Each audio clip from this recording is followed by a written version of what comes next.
Testing sound, please confirm everything sounds good.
Couple more things to tend to. About 3 minutes. We'll be started, folks. Thanks for coming today.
So I don't know what happened to the sound. I just turned it back on. Let me know if it's working now. I apologize.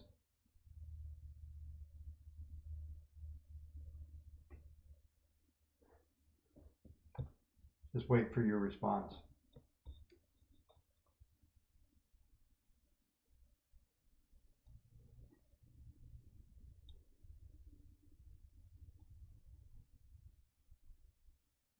So are you hearing me on this screen now? I have no idea what happened. I turned the same switch on and off. Anyway, we haven't had any audio. So I'll start over. Welcome, everyone.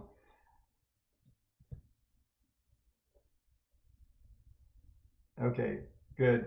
Sorry about that. Don't know what happened. Everything was working fine right before I came back on. So anyway, welcome to the report. What I want to do today, there's a couple things. What I was saying a minute ago, you have to wonder who's responsible for the craziness going on economically right now. So we have the Fed pumping all kinds of money. We have the current administration, I'm being nice, trying to spend trillions and trillions of dollars. It's obvious that I'm not even sure they care that the pipeline is broken right now because they're anti-fossil fuels, right? Somehow 0.32% of all electric cars, according to Kathy Wood, is going to not cause crude oil to break out because everything's going to be electric cars. Starting to feel sorry for her anyway. But what I was talking about is that there's a couple things going on here that are definitely systemic in nature. And with this report coming out at 4.2%, that's really a hot number.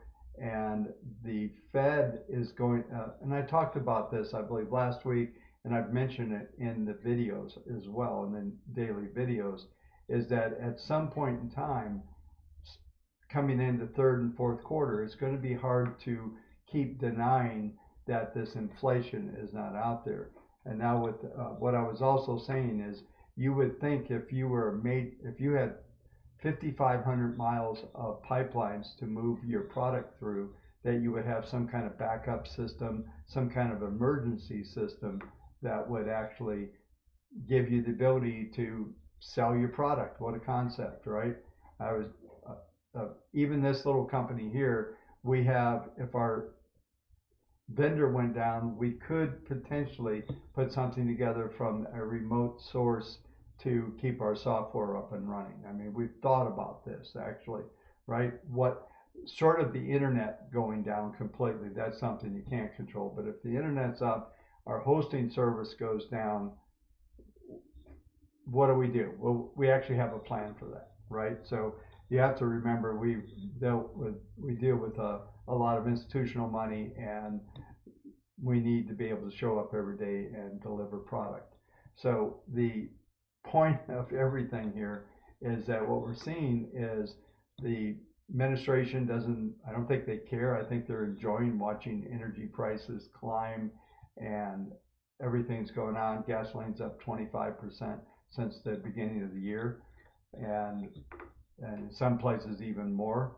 I think California's over $4 again. We're $3 plus here in Arizona, and I'm up in the mountains, so Jay might be able to tell what gas is like down in the Phoenix Valley. I have no idea, but I suspect it's another 20 or 30 cents on top of what it is up here. So the point of all this is inflation's here, it's going to continue, and the Fed is going to have a hard time explaining that this is transitory at some phase. I've mentioned this in a couple of videos, and people, like the flashback to the lines at the gas station, all of that stuff that happened in 1974, and I actually ran out of gas waiting to get gas. So that was an interesting, and believe it or not, America was different. Folks helped. I was about 8 cars back when I ran back, and we pushed my car into place. That's how cool things were. People were helping out. So, but that was the only time that happened. But we're seeing all of these disruptions and everything.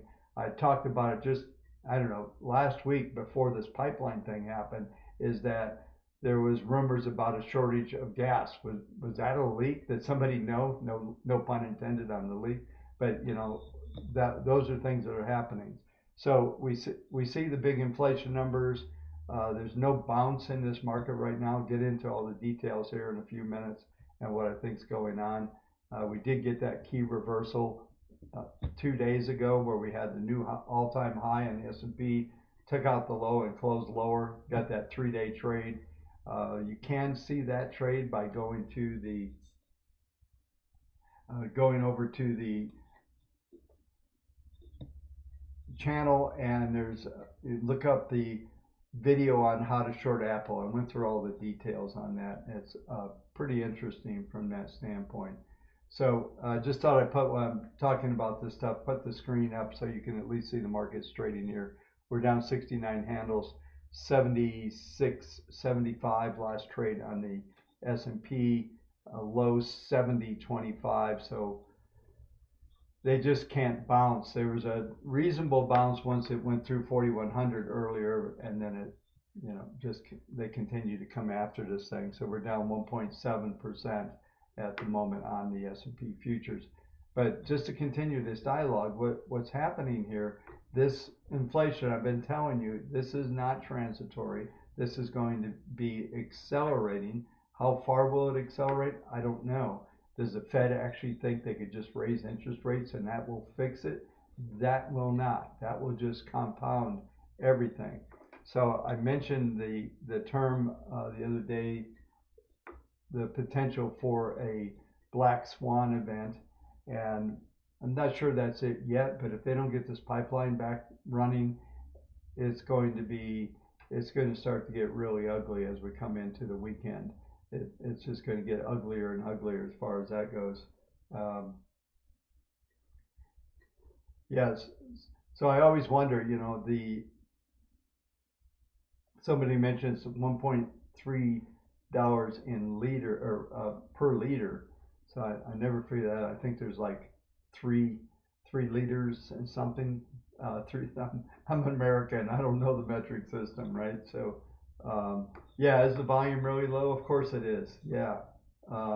This is not the right mic. This is the problem with this. Let me try something here. Yeah, so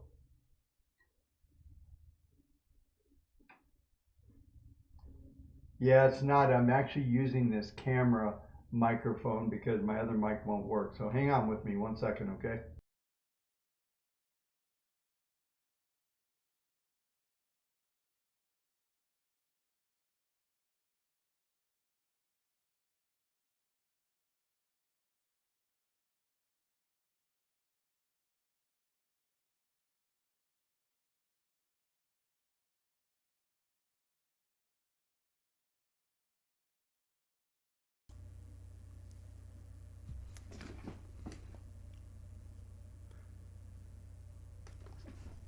So I'll just continue on. Let me know that mic should be better now, I'm hoping, but I'm not sure.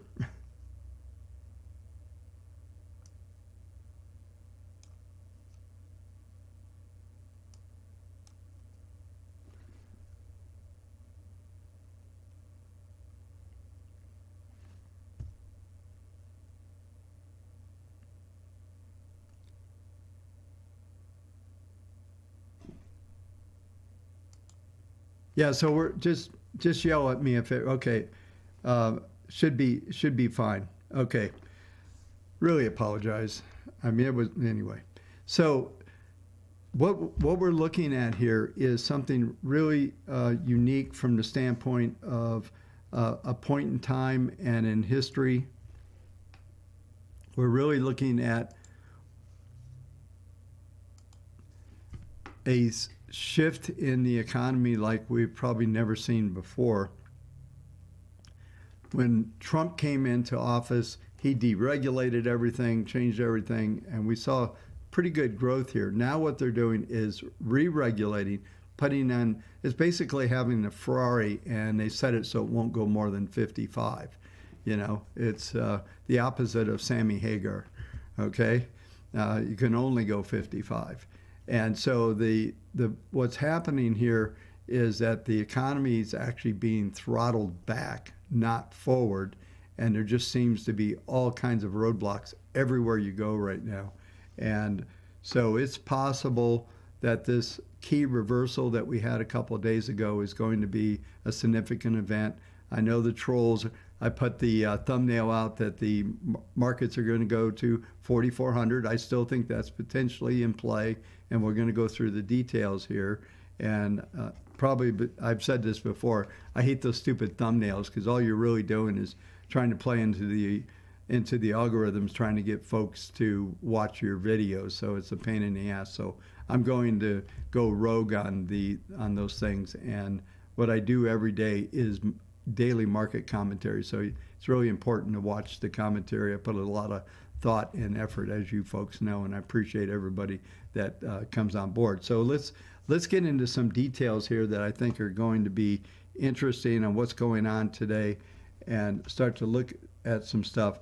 There's a couple of things that I'm going to bring up. I'm going to bring up the TradingView chart here just real quick, and we don't have indicators ready to roll out just yet, but they are all working. The market grid is working. The PPMs are working. We've got, I think, 8 more indicators that we're working on. And, you know, I guess I just saw a comment that somebody made, Derek, you know, about the Israeli situation. That's the other thing is, you know, it's just so you know, the administration wants everybody to stop doing what they're doing. Anyway, isn't that nice to know? And so as we look at this is the same setup that I have on TradeStation. We've got the market grid and the 3 PPMs, and what we're seeing here is something fairly interesting. If I put the stats over on the right-hand side of the screen, you can see the grid numbers. 4083 was the extreme for today, so it's possible that we're going to get a STX buy signal and see if we can maybe get this thing to come back in. We're also trading right at the 40-day moving average. I mentioned this number last night. That number's 4083. The extreme STX number is 4083, so they matched up perfect. If we close under that, then that could be a problem. Now, I'm going to try to zoom in a little bit. This bar here is, let me see if TradeStation does a better job at zooming in on this thing.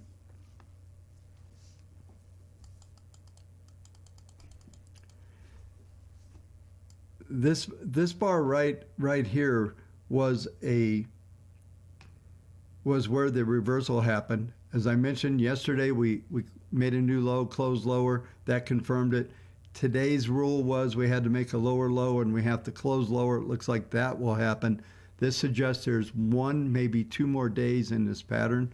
And the interesting thing is for tomorrow, for Thursday, we do not have to make a new low on the day. We don't have to close lower. We can't make a higher high than the previous day. So whatever the high is today, which is 4134, that would be where you would stop out if it took it out above that. And then on day 4, Friday morning, you would actually cover that trade wherever it is. Lower opening would be awesome.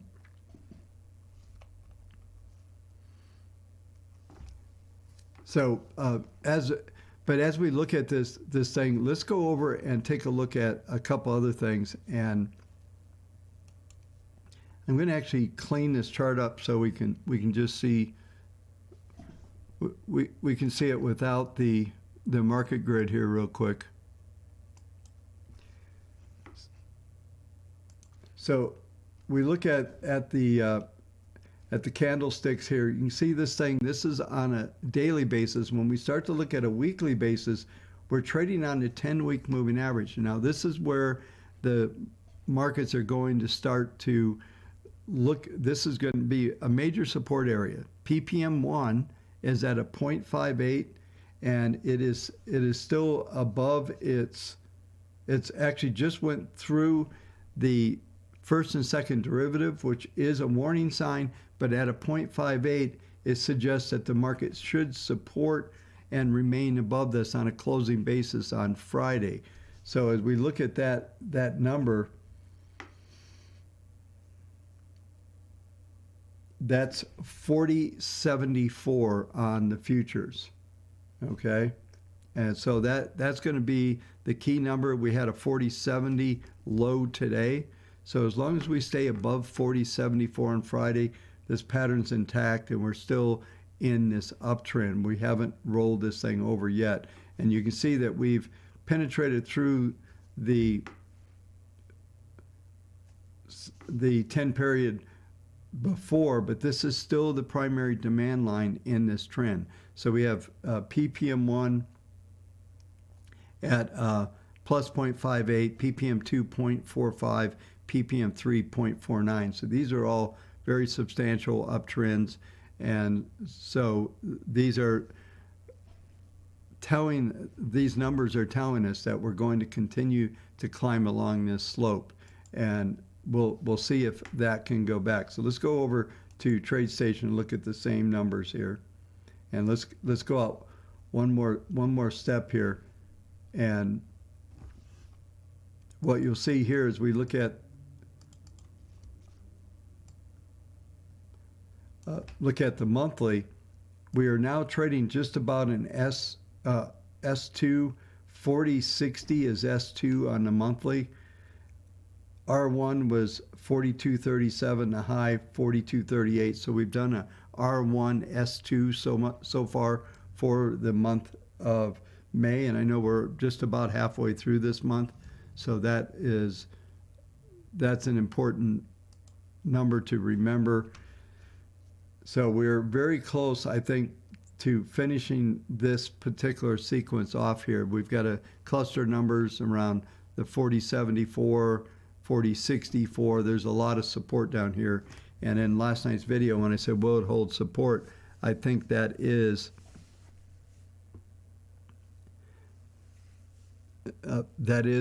going to hold, and everything suggests that it will.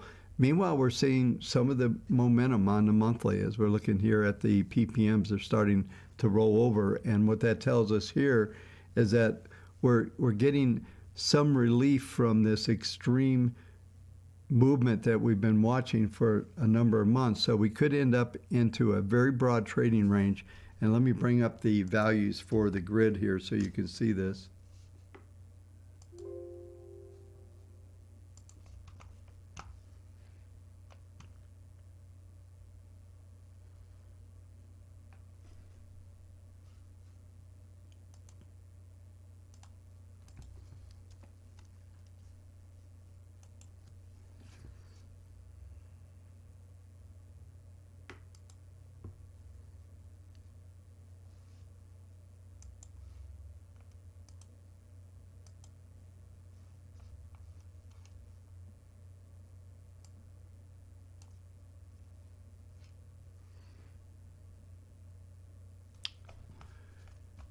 Okay, so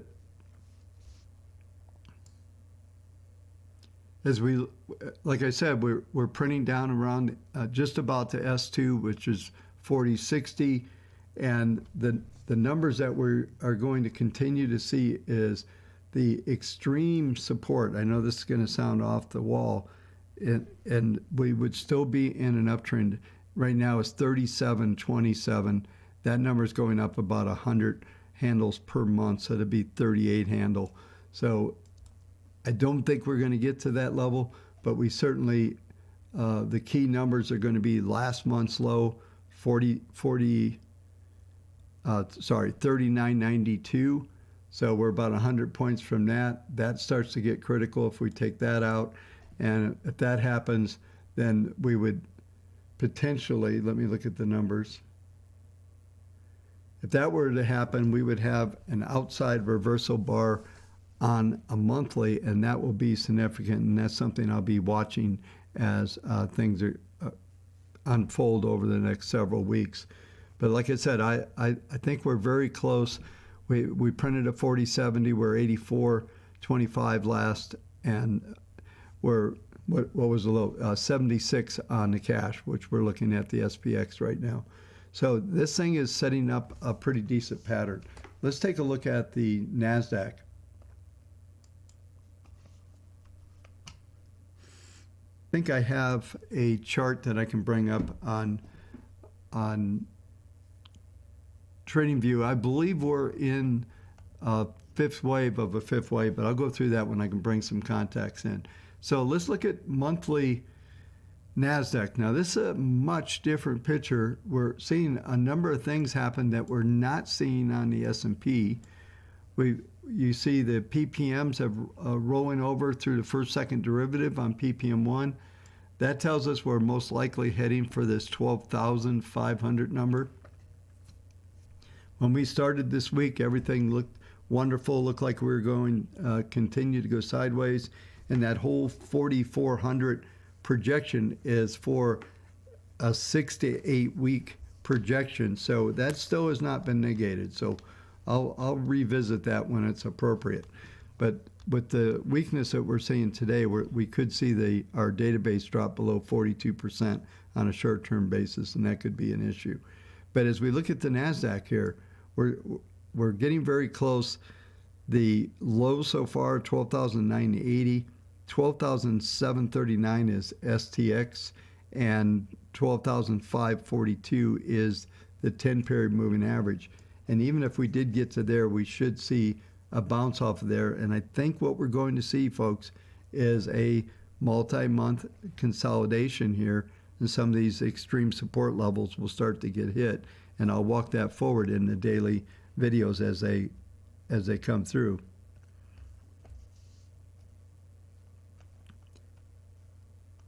Yeah, I do think we're in 3 of 5 of 5 of 5 of 5 of 5.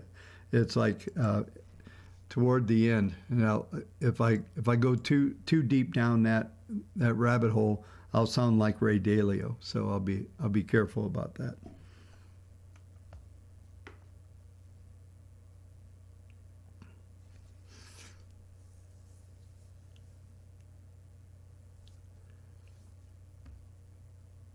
But the NASDAQ, while things are rolling over, we're still in a robust uptrend here on a monthly. So if we did get down to 12,543, that's going to be substantial support. And I think what I'm going to attempt to do is to draw in a range and what maybe the expectations would look like as we go through this.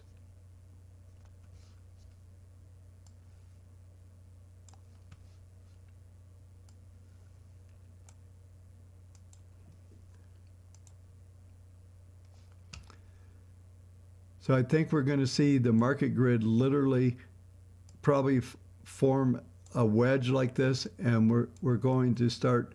Now I drew this all the way to the top, but I think we're going to consolidate here, and then ultimately I still believe we're going to go higher, but that's questionable based on a couple other things that I'm going to cover. We're going to go through the 10-year. There's going to be some elements we're going to have to watch, and also, I'll be watching our database. Our intermediate models are still 75% long.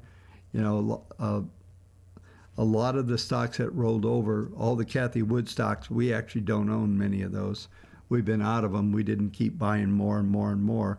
We actually sold out of a lot of those. Some of them we hung on to, but not all of them. So, but this is probably the pattern that we're going to see unfold as we go over the next several months. And I said that I didn't think we were going to get a dog days. Maybe we will.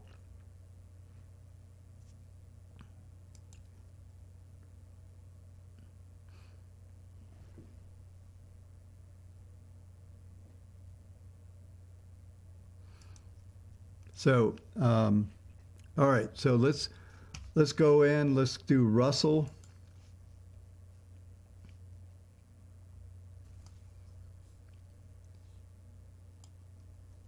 And notice Russell monthly looks much different, but let's go down to the daily. Let's do a bottom up real quick. So Russell is coming down to its 40-day. Everything's coming to its 40-day moving average, which I believe is going to be major support, and I believe it will hold.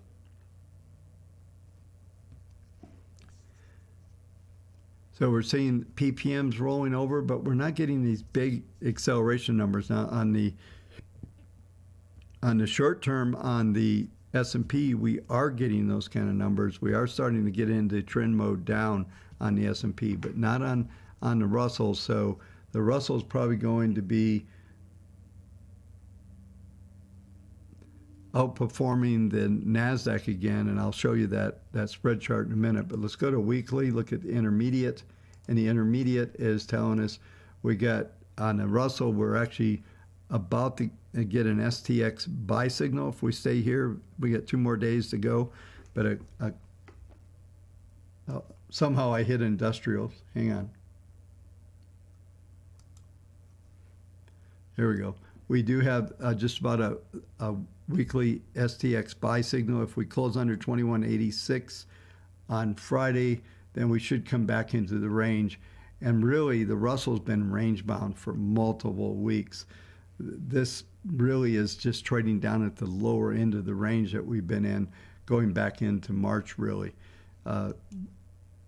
Let's go over and take a look at the monthly. You'll see the monthly has this really rounded top happening, and really this is very similar to what we saw on a lot of markets at high level consolidation and then a continuation. Whether we get what I refer to on the market grid as a dragon head, it's not a dragon head right now, but it does suggest that there's going to be a very broad range over the next several months, and that range goes between, you can see on screen here, the extreme 2043 to 2489. Most likely we'll spend most of the time between R1 and S2, which is 2319 and 2154.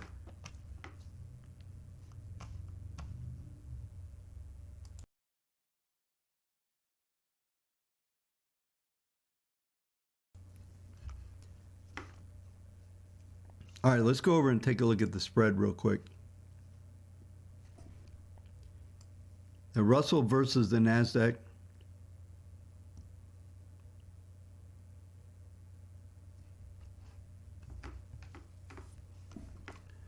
We're continuing to see this spread increase. I talked about this a while back, and I drew in some lines, and let me draw in the parameters again, because I think all we're going to see is this spread is going to claw back. It's not going to make a new high.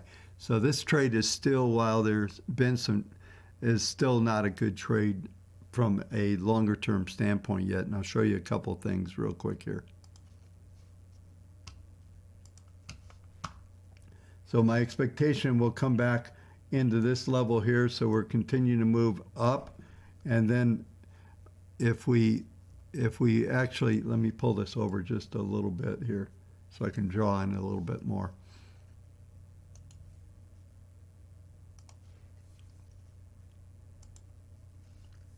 Yeah, so we're going to get a formation like this, and then we probably should get a stabilization in a range on this spread, which doesn't mean anything about direction of market, because the Russell could go down less than the NASDAQ goes down, and this spread will go up. So it doesn't have anything to do with direction of the markets themselves.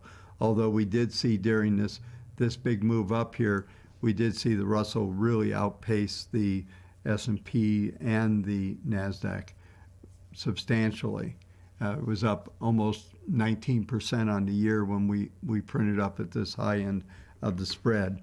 And I think at the time the NASDAQ was only up 1.5%, maybe 2%. So it had really outpaced. Now that spread is normalized to a large degree, and that's what this decline, during this decline right here, is when that happened.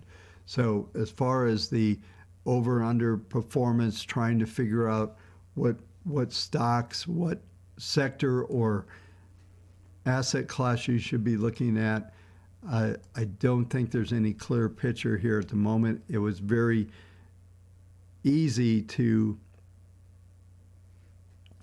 actually determine the rotation last October, November, and maybe a little earlier back in September that we were going to rotate to these small caps. Now it's much more difficult from a market structural standpoint. So we're not really seeing any clear movements right now. And I had talked a lot about the energy sector still being in play last week, and we definitely have seen everything back up a little bit because of this pipeline thing. It starts to make it very obvious that there's other things going on in play here, especially if it's that easy. If it's that easy for markets to be affected or these companies to be basically shut down through this ransomware situation. So it's interesting to see.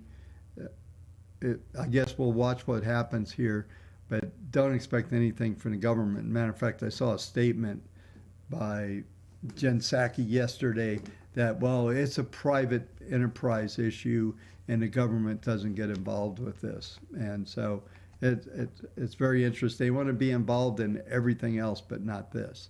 It's kind of selective editing, I guess we'll call it. So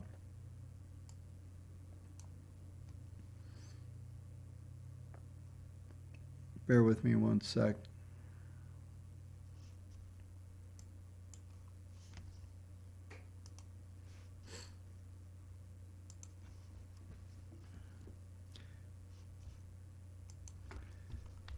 So let's move on and let's start talking about some things that I think are going to be in play here.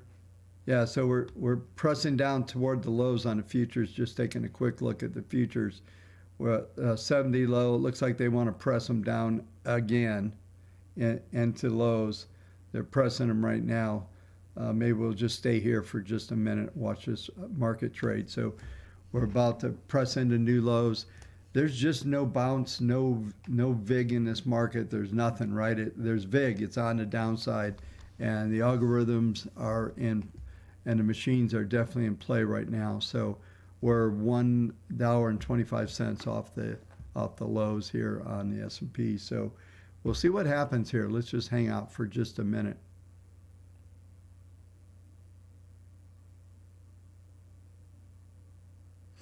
Yeah. The megaphone formation, by the way, is my favorite bullish formation. Last time I saw a really good one was 1994, and that's what it was in every newspaper back in the day. And yeah, those are awesome bullish.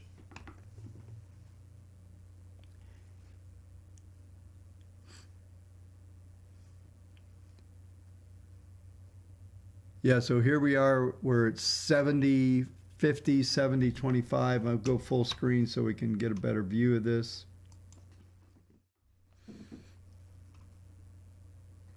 We'll see if they can print them down just a little. Here we go. We're at the lows, new lows, 69.50.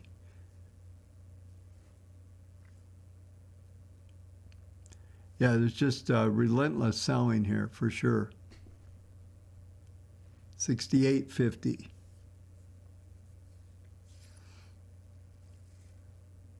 Guess they want to print that 40.60 number today. I think the close, I'm glad we're hanging out today. I think the close is going to be pretty interesting to see if there's any short covering on this thing as we come in. I think folks have incredibly negative expectations for PPI. I mentioned this in last night's video.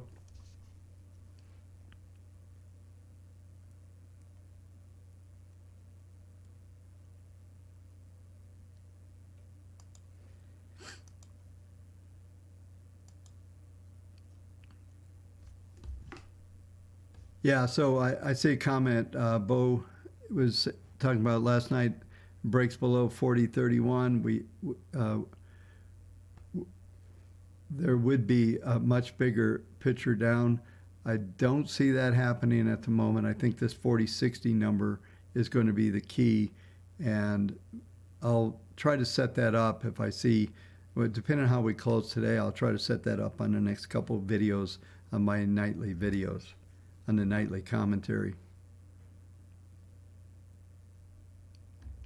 So we printed a new low. We're back at 72.25. The old low is 70.25, I think, or 70.75. So we're bouncing off of that low a little bit. So they printed new lows, and nobody was home. They were fishing for maybe some stops or something to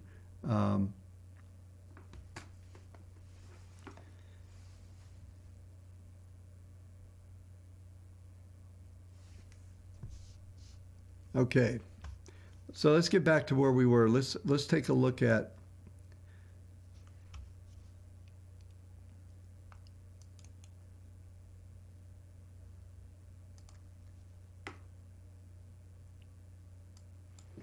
and most likely this is the chart that's pressing things pretty hard. Let me take a couple elements off here so that we don't have the screen cluttered up.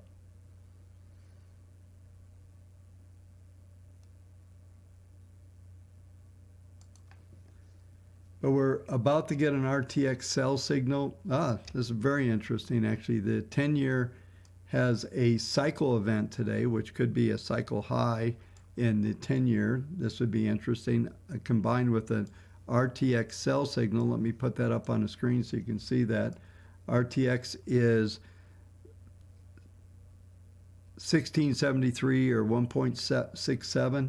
We're trading 1.688. So if we finish here today, we could get a little as well. And maybe, like I was about to say just now, is what's really happening from a fundamental viewpoint is a lot of folks in the selling that we just saw and the new lows were printing back at 70 even again, 69.75. So they're trying the lows again while we're talking. And what's happening, and I think a lot of folks are very nervous. I talked about this in last night's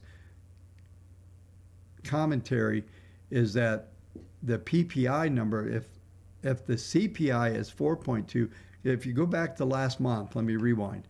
If we go back to last month, you saw the PPI come in much hotter than the CPI. This month you see CPI coming up and basically playing catch up as a lot of these things filtered into the market. If that happens, that we get PPI to come out much hotter than expected, then as people start to think forward into June, you're going to be thinking about even further acceleration in the inflation numbers and everything as we go forward. And at what stage, and this is the big question that everybody's asking, is at what stage does the Fed feel like they need to do something? And the point of that is this, is that the Fed's not going to be able to fix anything by raising rates. Those rate increases would take 3, 4, 6 months. This trajectory we're seeing on inflation is going to continue. Chances are rates may keep going. That was a short-term signal I was just looking at. I'm going to go back to the 10-year here in a second, but these are very important events to understand on what's going on when you're looking at when you're putting the puzzle together of the market. So if inflation is going to be the big driver, I've said before that I think ultimately long-term the S&P could be the inflation hedge. What we're seeing right now is a reaction to the news, and it will take some time to process that and see how far down it goes. But this is why we're seeing more selling. So if PPI comes in not hotter than like the CPI did, I think there was a lagging number between CPI and PPI. For the most part, I've watched this number for way too many years to mention. But for the most part, they come in 0.2, 0.3. They're right in line with each other. Last month, it was big number difference on the PPI. And then this month, we see it reflected in CPI. So there's a lag when you start to see producer prices actually going up, and then that gets passed into the consumer. So what we're seeing here potentially now, everybody's kind of positioning ahead of that PPI number. And I mentioned in last night's video, I knew these are going to be really big numbers to watch, but these are important to go on forward. So let's take a look at the weekly numbers on the 10-year just to get a handle on what's going on here as well. And really what we're right up at the extreme on the weekly. RXT is 1.709, so we'll call it 171. So we're pretty close to that number for hitting a weekly extreme. And you can go back for several months and the market grid doesn't get exceeded. It's roughly about 12% of the time where we see it get exceeded. And so basically 9 weeks out of 10, we'll call it, it's going to stay within the range. So we're up at the top end of the range, and maybe this is getting played out too big, and we'll see some reprieve tomorrow on this PPI number. It's anybody's guess. My guess is that we're probably going to see it come in a little hotter, and there's going to be further expectations. So that's going to keep the pressure on the market and keep that 3-day trade that I talked about in the last couple of videos after the key reversal. That was big. You know, when you see, this is something that I talk a lot about, is what you look for as a technician and things that you're doing is you look for those big events. So we had an all-time new high, reversal, took out the previous day's low, closed lower, and now we've got 3 day. This is the 3 days into this trade. Typically we'll get that 3-day, 4-day trade that comes out of it. I always call it my 3-day trade. And so we get those. They only work about 30% of the time, by the way, these 3-day reversals. But when they work, they're usually a pretty big trade. And so far, this one's starting to be just that. But going back to the 10-year here, we're pretty much at the extreme. If we start to look at monthly numbers,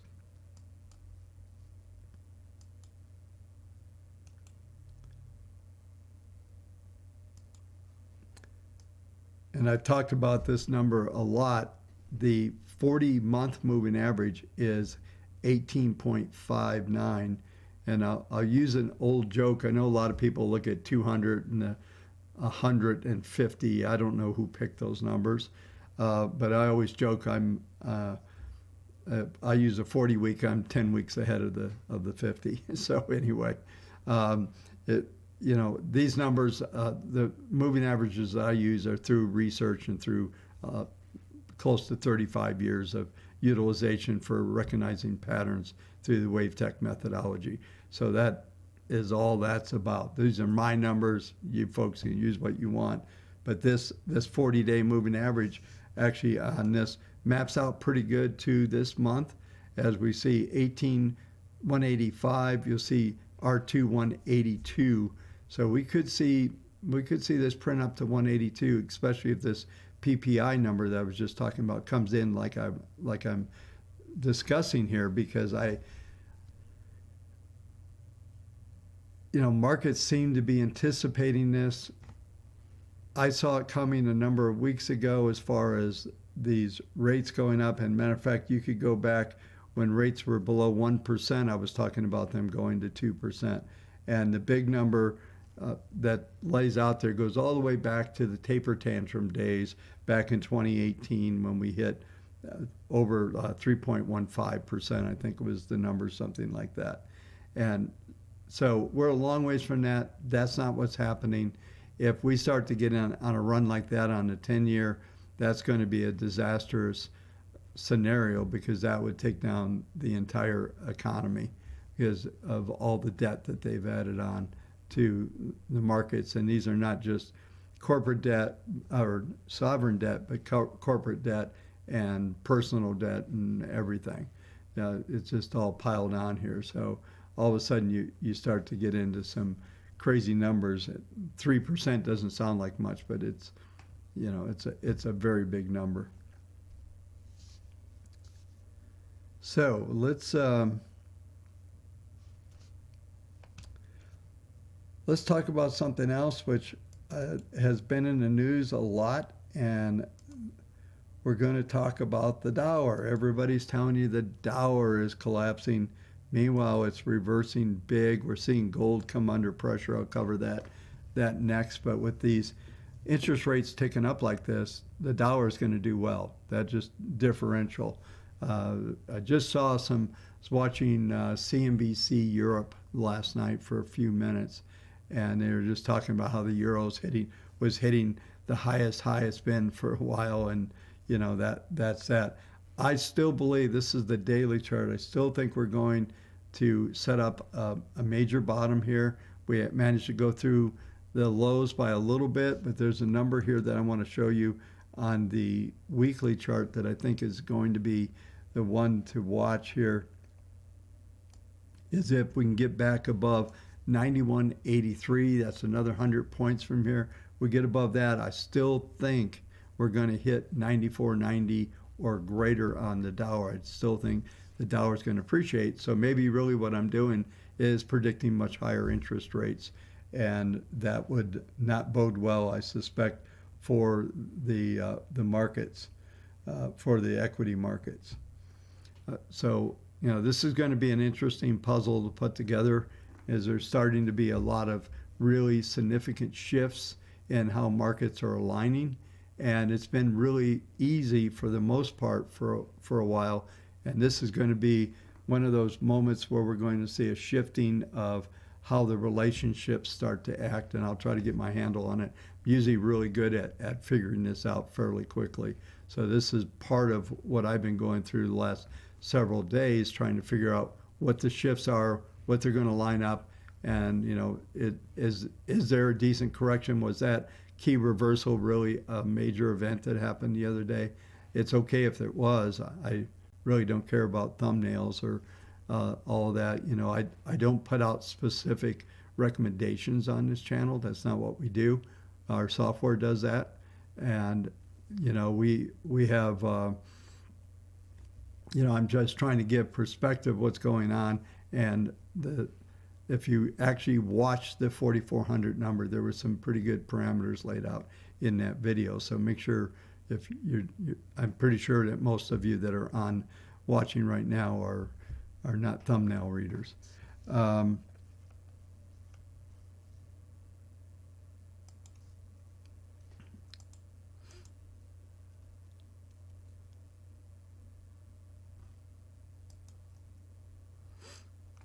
So let me just see here.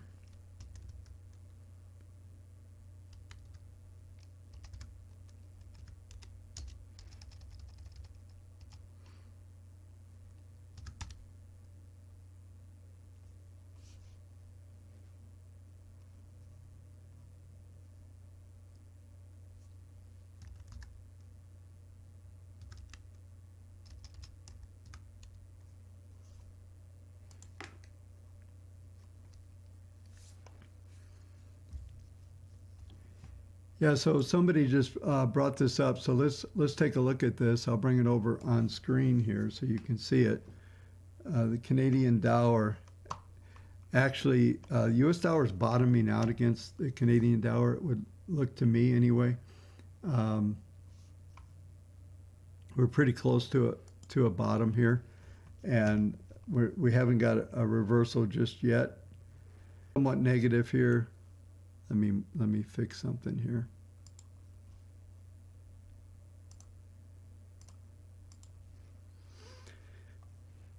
But yeah, so we're pretty much at coming into a low on the Dow versus the Canadian on that pair. That looks like to me anyway, especially on the daily. That's setting up a pretty nice pattern. There's a lot of work to be done to set up the ultimate bottom, but we're starting to see the PPMs turn up and start to lose some of that momentum. So that'll be interesting to see what's going on there. So let's go back and do one last look at the U.S. dollar on the monthly, and the 10-month moving average is 91.87. We should get up there. That's that same trigger point that I was just talking about, that is the place where you're going to be looking at from that standpoint. PPM1 is just flipping around big time here.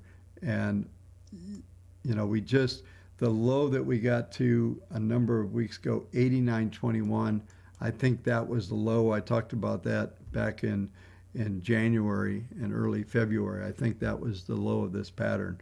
So expect to see this kind of set up a right shoulder and then start to move up ultimately towards some of these numbers. So like I said, maybe really what I'm talking about here is that interest rates are going to be shooting up substantially, and that's going to cause a lot of strength in the dollar at the moment.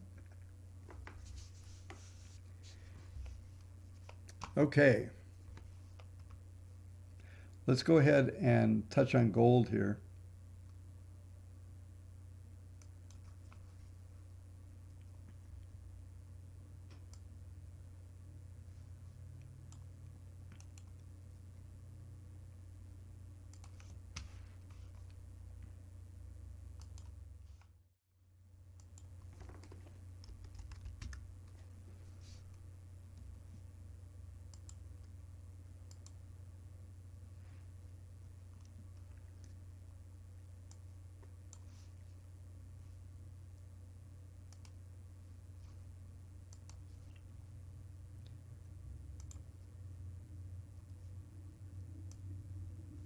Let's go ahead and let's take a look at the TradingView viewpoint from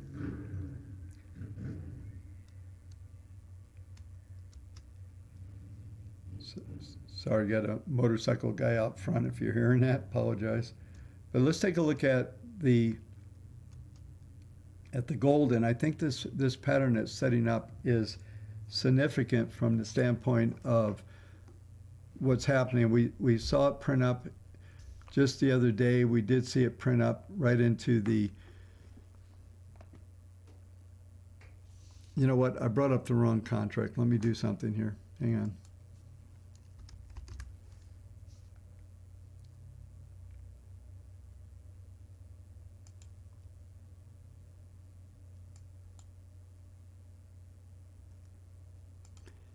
Yeah, I'm going to go over to TradeStation. I don't want to use this contract. So let's take a look at. Let's go to the daily. We are starting to see it move down to an S3 number, and what right now the S3 is 1817. I talked about this number on last night's video. I do see this thing starting to bottom out here, but this is a very similar pattern that we had as far as the market goes when we were looking at the Russell on the monthly, this weird kind of pattern that's forming right under the 200-day moving average. So I think we're going to get at least another 2 days of chop in here. We should remain, the maximum downside should be around the 1803, 1805 level. Let's go to the weekly chart because I think there's some numbers there that we could point to that will be significant. Yeah, so 1806 is S2 weekly. That would be your extreme that I would look at. 1806, 1805 would be the extreme. We should see it stabilize here. Still expecting this market to move substantially higher as we come into the next several months. And I know I just talked about higher interest rates, but in spite of all that, we are seeing overall the market do pretty good. We're down 0.83 today, down 15 handles, so we're definitely up against this weekly resistance that I've been talking about. 1852, we had a high of 1846. So this is going to be where we get sandwiched between the averages. The low end is 1794 and 1765 is that, 1852 and 1794, where we get sandwiched between the 21 and the 40-day moving averages, and the 40-day being the top of this thing. PPM1 is just screaming up 0.68. That number is going to come up in the next 2 weeks. We'll cross the 21 period moving average. which will not really be a trigger for higher prices, but what it will be is a trigger that will stabilize the market and suggest that we are starting to see these trends start to move into a more orthodox uptrend. Right now, we're still in a bottoming phase on an intermediate basis. And I've been talking about this on and on and on for weeks now, that this market is setting up this major low, and it starts to become somewhat more evident when we look at the monthly here. We start to look at the monthly, and we're looking at 10-month moving average 1837. So, and it's down 0.96. We're going to end up being sandwiched between the 21 period moving average on the month, which is the extreme downside, 1759, and then 1837 is major resistance. So we're trading back below that number after just rising above it. So that's going to be your big range probably for the rest of the month, and over until we see that PPM1 start to bleed off some of that downside, we're not going to be able to get above that 1837, 1846 levels. So expect to see a lot of consolidation here.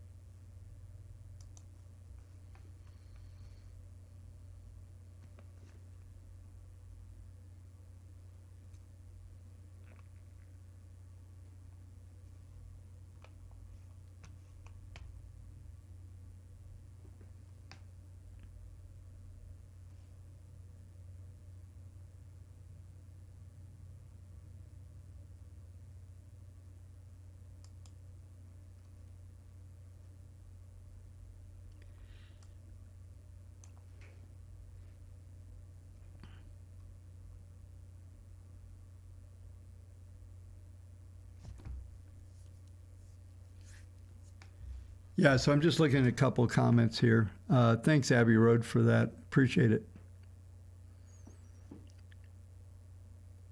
I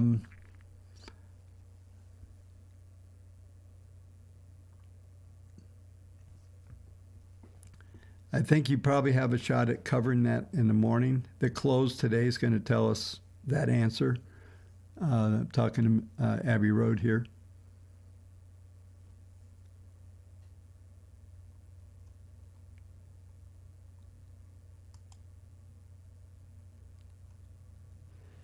Yeah,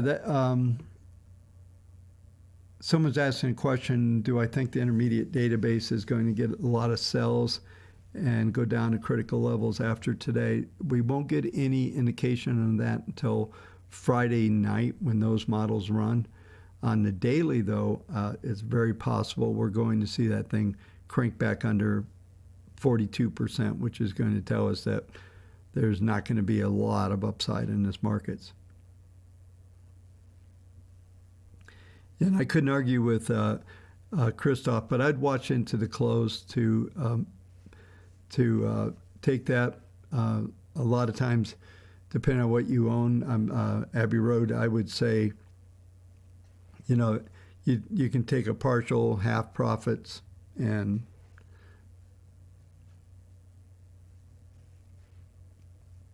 and the VIX is a funny thing to trade, so.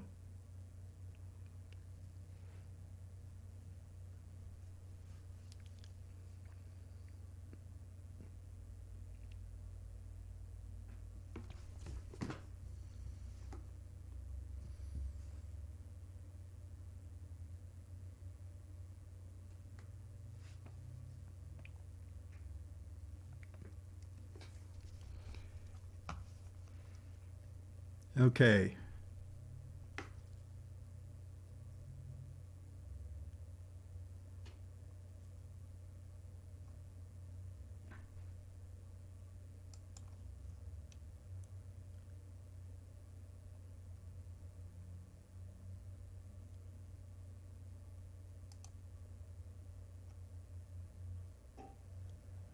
Yeah, let's do, I think that's a good idea, Michael Caesar. Let's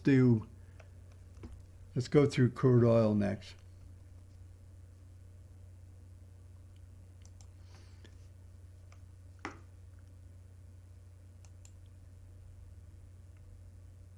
I haven't actually covered crude for a while. Crude is up at 66, according to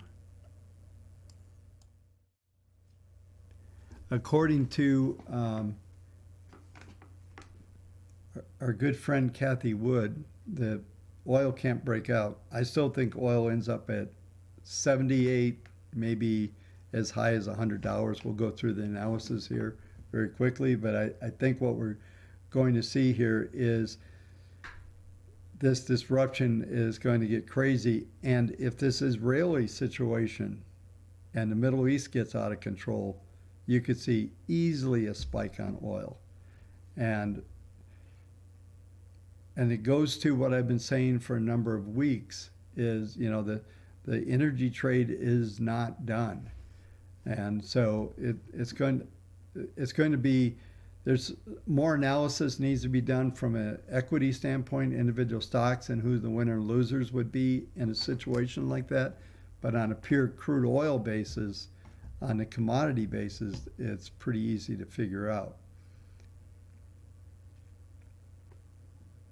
So, yeah, let's. So as we look at the daily, PPMs are all in trend mode. Let me move this, make sure. Yep, everything's in trend mode daily. We're continuing to climb that 10-period moving average. Let's go over to weekly because I think this is where it starts to get a bit interesting. So we're above the 200-week moving average. I remember several months ago talking about getting to the 200 days. So now we've hovered along it. We're starting to see really no weekly acceleration underneath. The trend is pretty solid down at around between $60 and $59 as major support.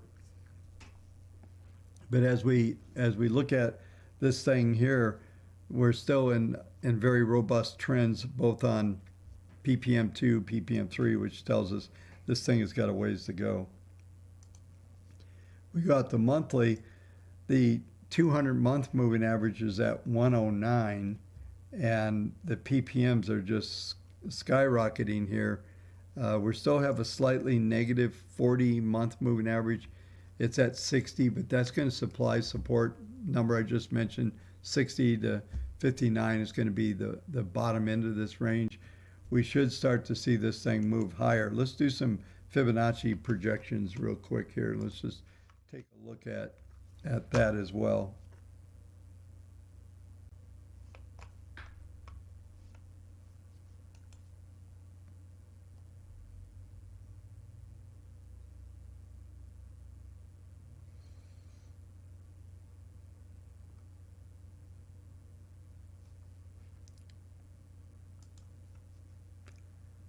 So there's nothing on a monthly. Let me look over here.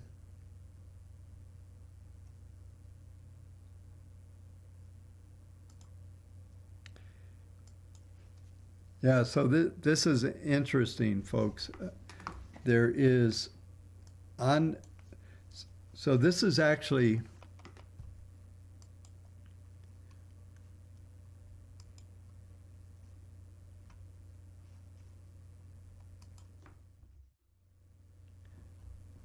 this indicator I'm showing you now, when we get this done, this will probably be one of the first ones that go public on TradingView.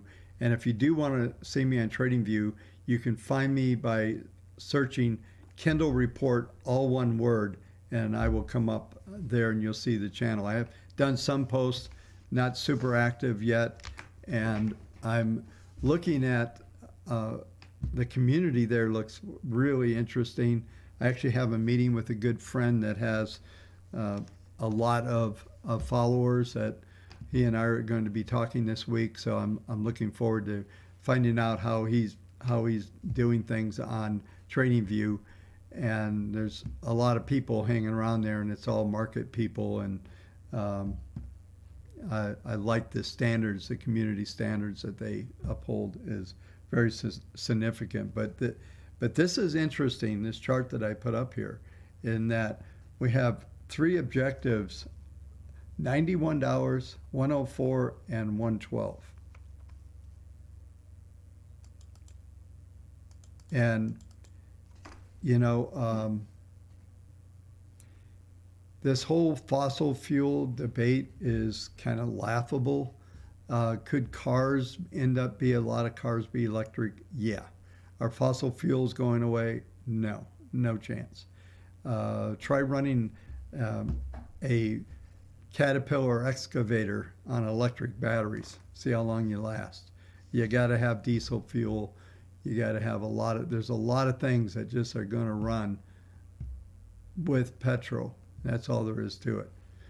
And, you know, so those things are going to continue. But this could be, this projection here and the formation that we're seeing is very bullish. $91 would be a minimum target from 66. And that maybe portrays that maybe things get out of hand in the Middle East. Who knows? You know,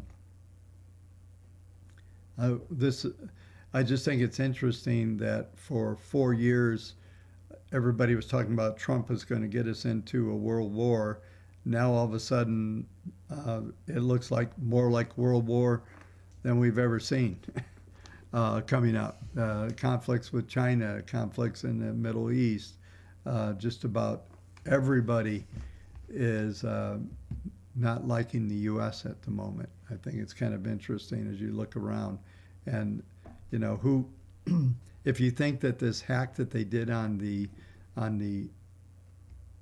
pipeline was big, wait till they figure out how to shut down the entire infrastructure for electricity, all those type of things. So we're not done with this thing yet. We're being attacked from, there's a war going on, and it's not going to get any easier, I don't think. But this chart really is eye-opening for me, because I think we're going to see some pretty significant moves in oil. So I will be looking. I don't ever cover stocks on my nightly videos, but if I do start to run into some things that I think look really good along those lines, maybe we can go down this road here in a few minutes, and I get through a couple more markets. Maybe we can start looking at some energy stocks and some things that might be in play here. You know, a number of weeks ago we talked about the infrastructure, but infrastructure deal isn't real. It looked like it was going to be real, $4 trillion. The realities are the folks that are talking about the infrastructure deal redefine the word infrastructure, which it appears they're very good at about redefining words. And there's now a human infrastructure that needs to be worked on. You know, you may not have known that existed. It does now. And so a lot of the money isn't actually going to actually hit the street, and they're just now starting to talk and negotiate about it. And it looks like it may be diluted down to somewhere between 600 billion and maybe 1 trillion. But going back to the energy markets, this stuff's real, it's available. The issues that we've seen happen here. So the Biden administration shut down the Keystone, and now somebody else decided to shut down something much, much bigger. The Keystone was minor relative to what's going on here with all this stuff going on with this pipeline. So look for this thing to, if you've got some ideas in energy stocks, save them up. In a few minutes, we'll take a look and see if we find anything to back up this idea that's coming out of the technicals.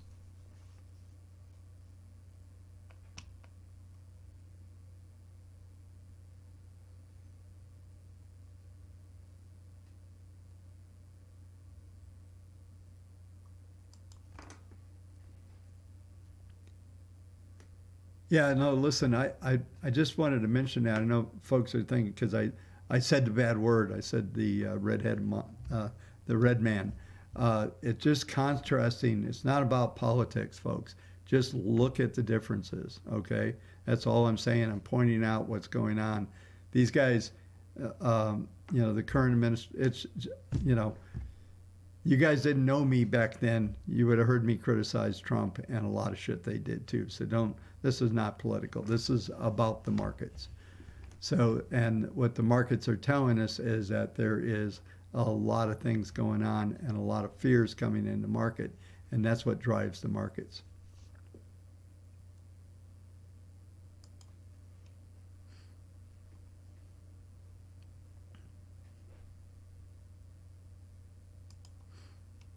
Yeah, so anyway, I don't want to trigger anybody. Be careful.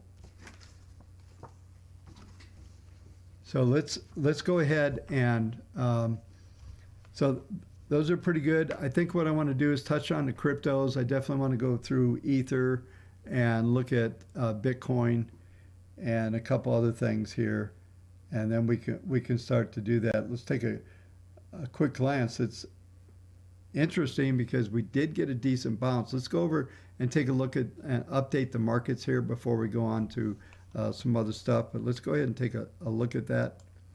And we're seeing that the markets are back at 40.80. We did print down to a 66 low. So we're rallied 14 handles while we were talking about that stuff.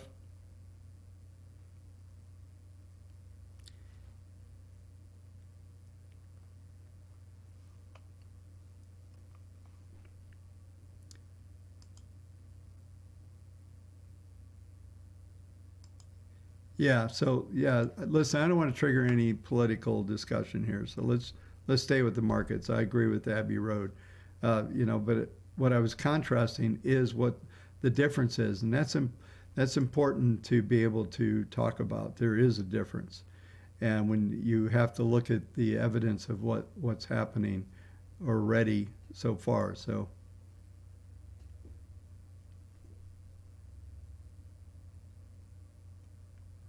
yeah, so the Obama market was very good to me, by the way. So uh, I always seem to do way better when there's a Democrat in, not a Republican, from a market standpoint. So if nothing else, they tend to shift the markets around. All we're talking about is political shifts in ideology from one thing to another. So that's going to that's going to cause markets to change. That's going to change cash flows, all types of things. So that's what this is about. So hang on with before you start giving me energy names because they're going to get lost on the timeline. Just hang tight for a few minutes, okay? And I'll ask you to redo that. So let's do Bitcoin, Ether. Doge is out of play right now. It looks like it's getting in trouble. Last time I looked, it was like 47. So, okay. Let me just...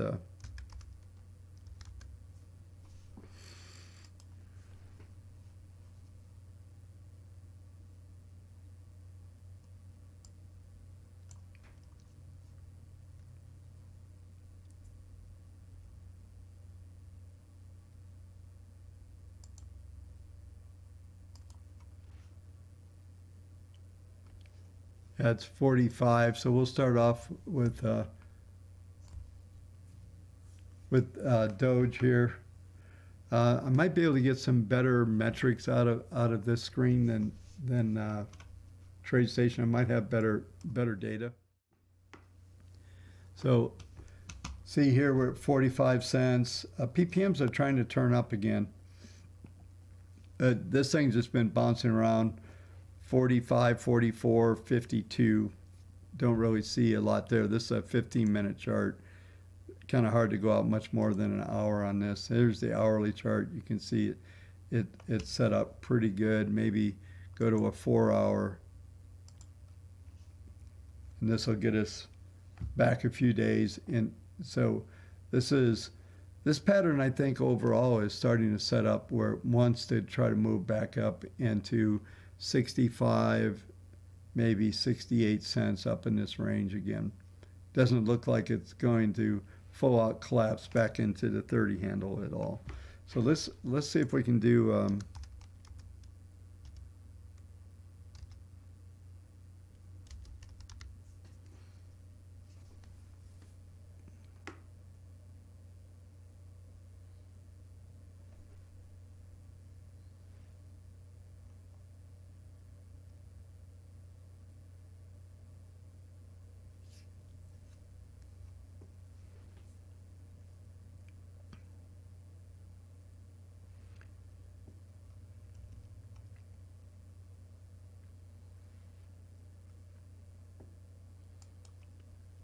let's see if we can get here. We'll use this exchange to kind of look out.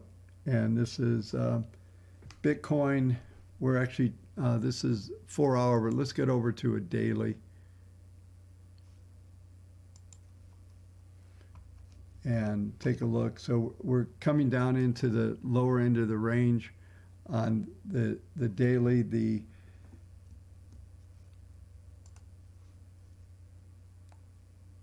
STX number 5290, 53804. The last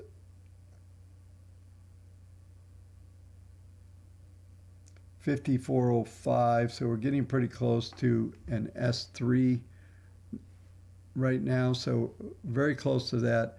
STX is 5200. Not a lot. This is the daily. Let's go to a weekly because I want to look at some objectives here. This has got one of those big dragon heads setting up. So ultimately, I think we stay above the 21 period moving average, currently at 47,851.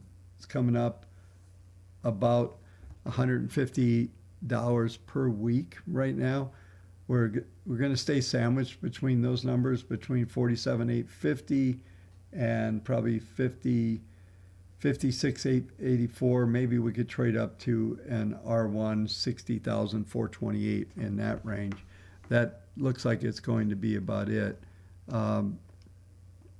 This is nice, much better data than there's some bad data bits in here. But let's see if we can go out to, yeah, unfortunately, a couple of bad data bits out in that data. But we can go out this way. I couldn't even do this chart on TradeStation, so this is good. We're getting that formation. If you folks have been watching here for a little bit, we're getting that formation like we did in the Russell, where we get this high-level consolidation. The PPMs are really strong, 14.66, 11.56. These are pretty insane numbers. All that's telling us is that there's major support at right now, way down at 33,000. Doesn't matter on a monthly, but the grid, what it tells us that the grid is really important. So we're looking at right now the 53,000 level, and then below that's 47,662. But that 53,000 level, which we're pretty close to, should be major support here. So I expect a 5360, around 60,000, 61,000 range on Bitcoin.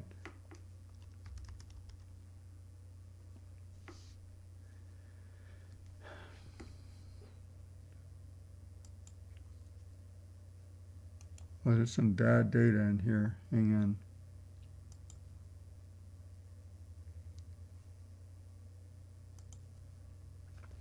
So at least look at, hang on, I think I picked a bad one.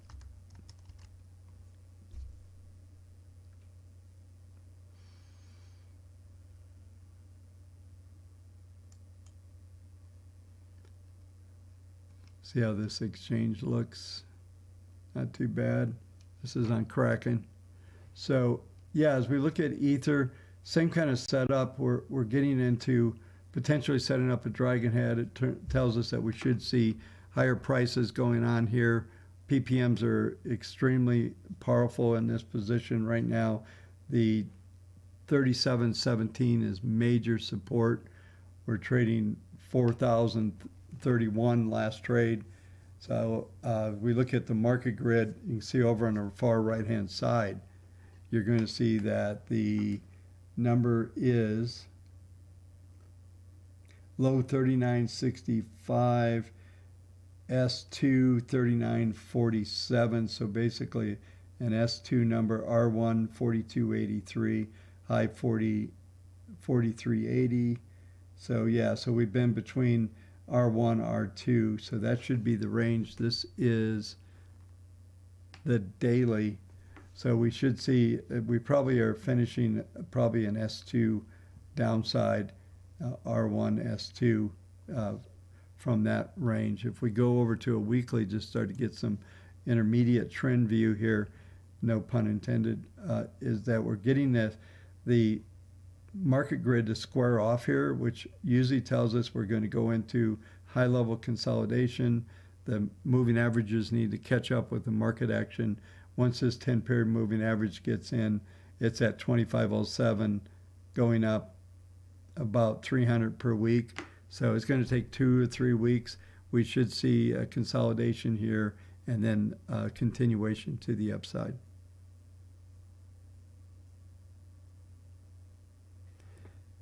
Yeah, I'm not sure there's that much of a correlation between the Dower. Looks like they're going in the same direction. Ether's up 86, Dower's higher. I don't see that as being a major concern.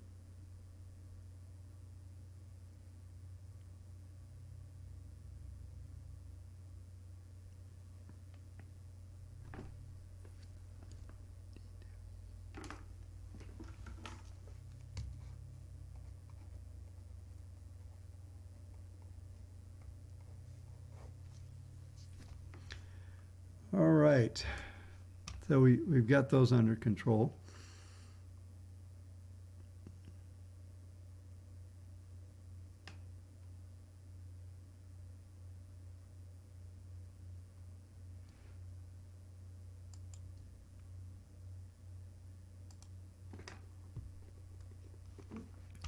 Yeah, so when the replay comes, we'll actually mock up the timeline so you can scroll through this long stream and find out what I was talking about at different levels.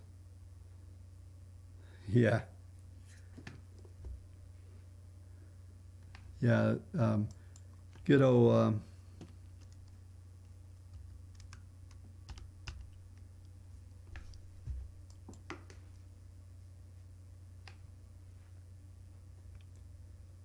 poor Kathy Woods. I think we're going to 95 on this, maybe lower.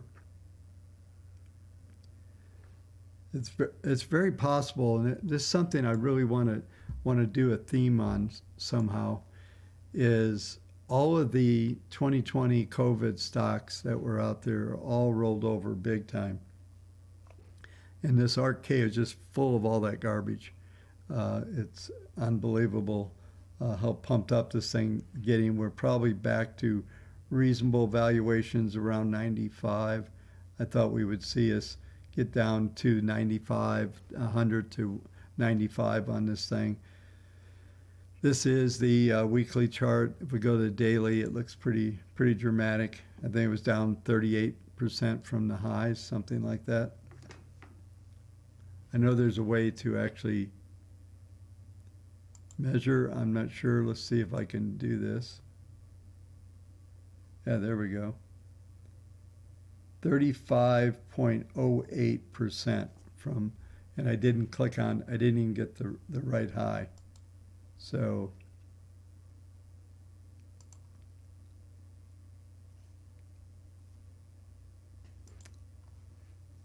let me try it one more time.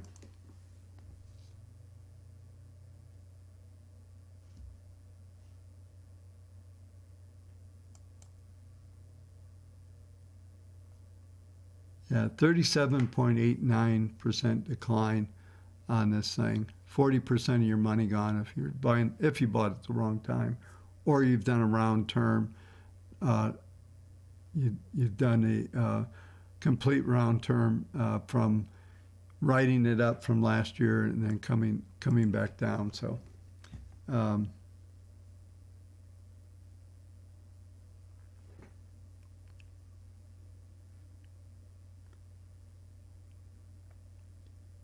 yeah, so we can I can do we'll bring up WaveTech for a second here, and yeah, you can see exactly. I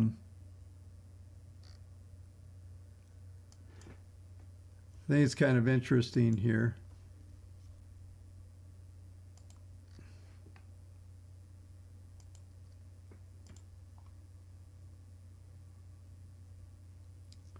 So what I did was I put all of in this chart that you're looking at right now, this is on our platform. I took all of the ARK, every one of their ETFs, and built a portfolio. And you can see that the blue line's the S&P, and so it held in pretty good over there with performing with that. Just looking at the ETF, so that's a reasonable look at things. But if you go in here and we go to symbols and put in ARK,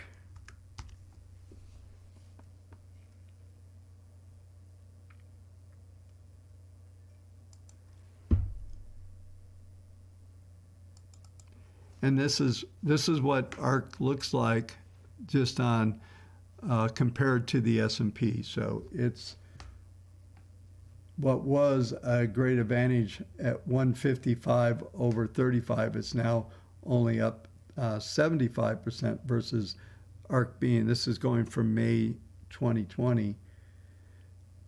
It's now only 30% better than the S&P. So it's been a pretty ugly ride hanging around these folks, for sure.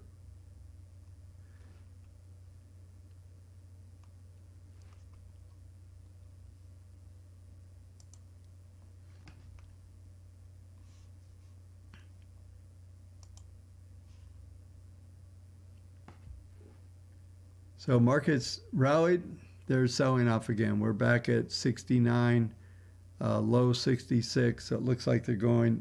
Let's take a look here for just a minute. Looks like they're going to try to run this thing back toward the lows again. Yeah, I think I have to say, I tried watching a little bit of that SNL thing, and that was really embarrassing.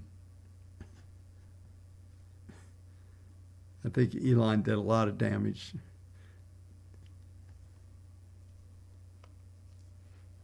Yeah, so we're trading 70s. The old lows prior to the last time we brought this up was 70 and change.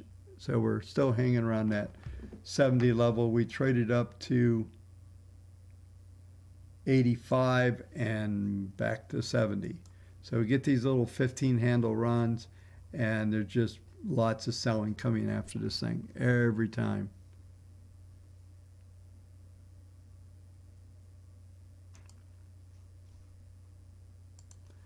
So let's do this, folks. Don't give me any stocks yet. I'm going to take a couple minute break here, and then we'll come back in and we'll get some stocks going. So don't give them to me yet, okay? As I want to be able to write down a bunch of them off of the timeline. So as I say, talk amongst yourself for a few minutes here.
Okay, folks, thanks for your patience.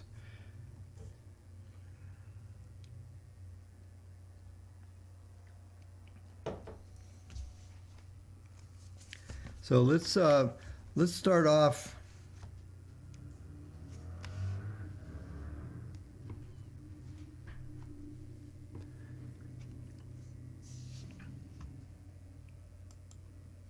Yeah, it's kind of interesting. I'll just bring this up real quick because if you bring up our models on ARKK,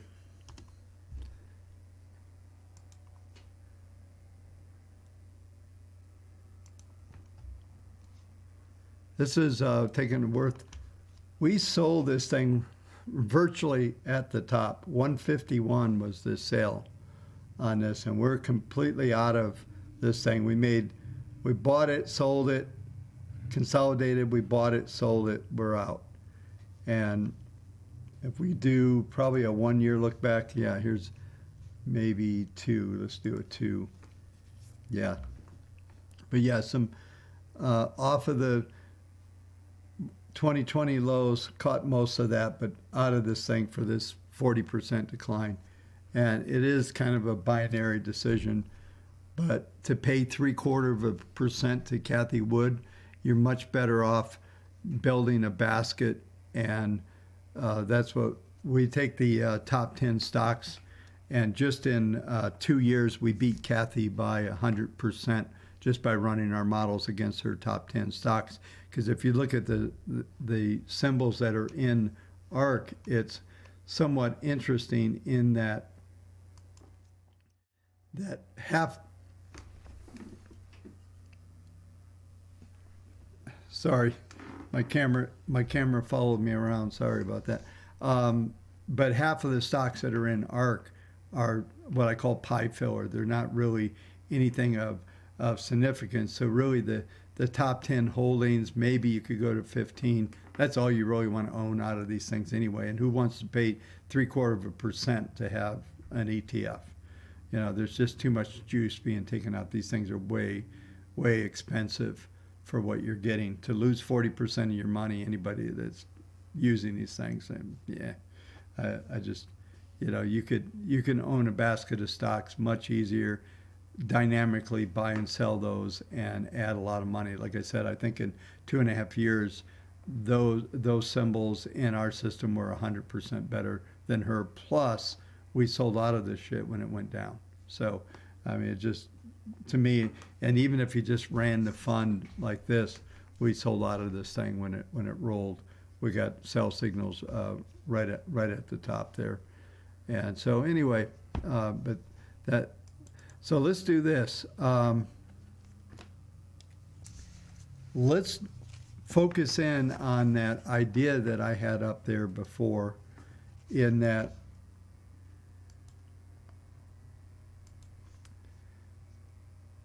let's talk a little bit about some energy stocks. And see how that sets up. I'm going to put, while you're doing that, I'm going to go back here. We'll see if 66 holds.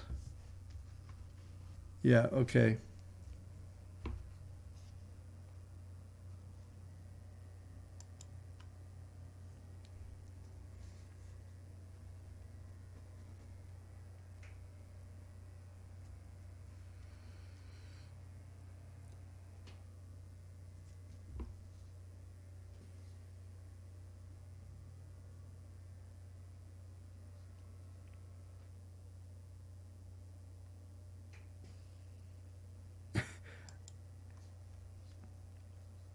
Yeah, I see somebody saying Kathy's going to dislike me. I doubt very much if she knows me, but she probably should, because we could help her with her money management style, because some of the things they've done have been some of the most amateur moves in a portfolio management situation that possibly I've ever seen. I'll just put it out there. And unfortunately, since she's the spokesperson, they stick her out in front of the public when she's getting beat. I think she went from 50 billion in assets down to 20 last I heard. So here we are. I've got it up on the screen here. We're getting close to 66. Looks like they're going to press them right here. So we'll take a look at that. Yeah, so yeah, stick to, if you guys would, the energy stuff. I just want to see if we can find something. There it goes, 64. They took it out.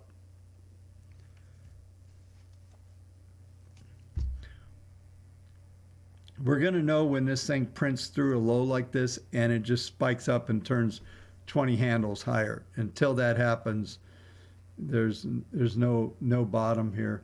What do we have? 2.1 million contracts traded on the futures right now. And I would tell you that probably what we are seeing is a very climactic bottom from the standpoint of a volume spike here. And we'll look at some other stuff here as we go. Yeah, exactly. You know, when you have really bad stocks in your portfolio, you sell them, you don't buy more. And the 3 to 5 year outlook, and this is how we see things. I saw the poor woman on CNBC interview, and she goes, "I really like the setup for our stocks right now." I'm like, man, I think that was almost 10% ago. So yeah, good setup. You know, I feel sorry. That's a tough place to be. I have a good friend that said that that's been around a lot of, we'll say, famous Hollywood type people, and he always says, you might be watching, that the worst thing I'd want for anybody that I like is to become famous. You really, it's pretty brutal. Okay, so I'm writing down some of these. I'm going to focus on this. We printed 64, back to 65, back to 66. So no big follow through. They did manage to print the low though. But this has been the way we've been going. They print a new low. We rally about 15 handles.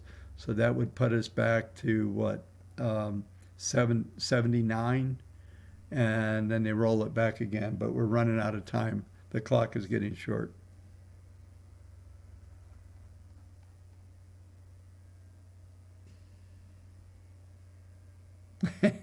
She should short her funds.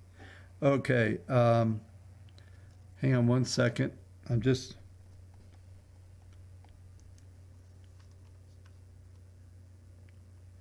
trying to pick up some of these stocks. I like some of these. So let me go through some random ones that I grabbed off of the line, okay? Just so we can see what those look like. And like I said, we're getting a little bounce. We're back above 66 already. And that's, so let's go ahead and let's take a look at some of these stocks. Maybe we'll use, we'll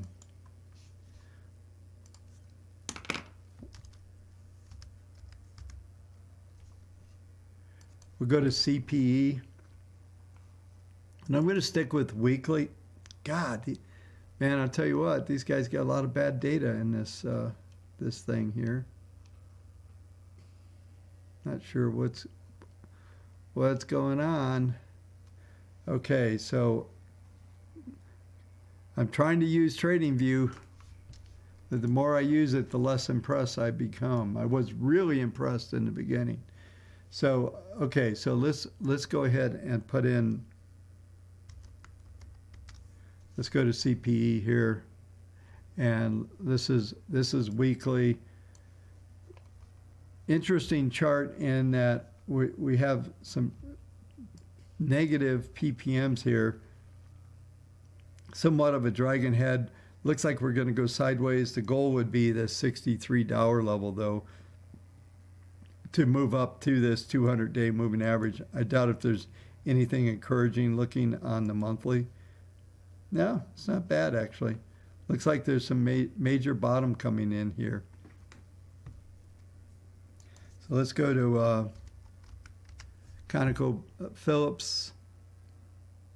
This thing is on a monthly basis back above. This thing is screaming already on the monthlies. Let's back up and go to weekly.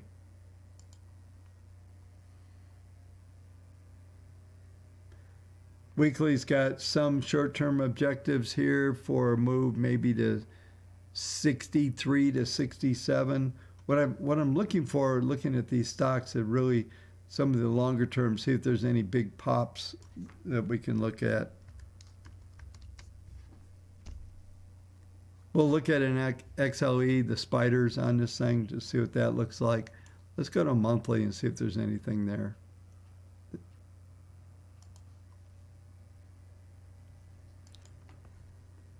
Yeah, we get same thing. We're seeing lots of major secular acceleration on these things from that standpoint.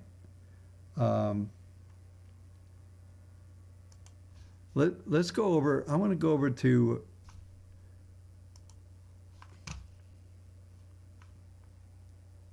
let's come over to Portfolio Expert for a minute, because what I want to see here is see if there's any monthly signals on this thing that looks interesting. XLE is one of them. Let's take a look at this thing, and let's optimize it for monthly. I want to see, yeah, this is somewhat interesting. Looks like yeah, so this is the XLE on Portfolio Expert, and we had a buy back in 16. It didn't really go anywhere. We sold it. Looks like we broke about even, but we do have a secular buy that just came in recently on this. So this is interesting, because this thing can move. Back in 03, it moved some big numbers. But this will identify like the longer term trend. So let's just take a look at, and let's go optimize weekly and see what the models are looking at there. And yeah, so this would be a good one if you were running a what we call multivariant model, where you were actually, we got a buy over here, and I can bring that up here in a second, but we've been long for a while. Looks like around 35 on the intermediate. Now we have a secular buy. So very, very possibly this could be setting up a big move. This might be one of the easier ways to change.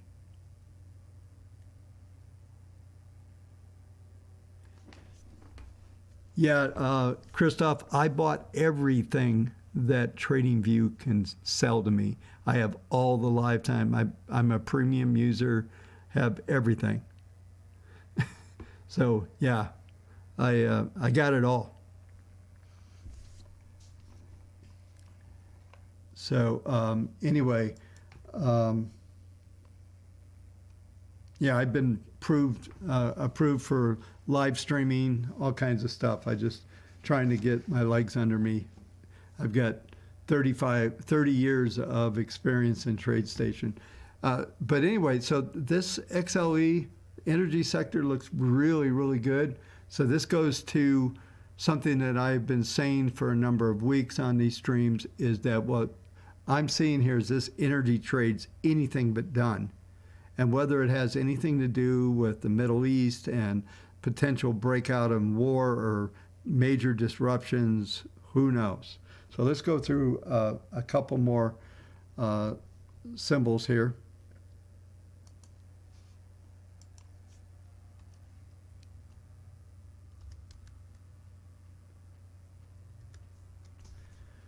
Let's take a look at Chevron. This is weekly, not a lot there. Let's zoom out a little bit, and we'll do this. We'll go back and forth between TradingView and our platform on Portfolio Expert, just to get a feel for what this thing looks like from a trading standpoint. It's one thing just doing a technical analysis. We need to look at trending viewpoint. So Chevron here, if we go out to monthly, yeah.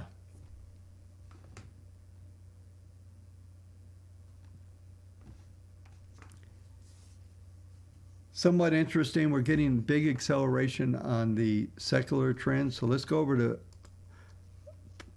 Portfolio Expert here, and let's put in Chevron. I want to look at this from, see if we've identified any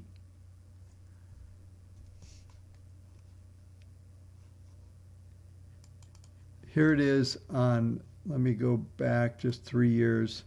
Yeah, so we did get a buy over here at around 99. I can get the actual trade. We were out of it coming into 12/6/2019. So prior to the big decline out, we bought back in over here. This is the intermediate. Really what I'm looking at here is I would like to see what it looks like on a longer term basis. So let's just,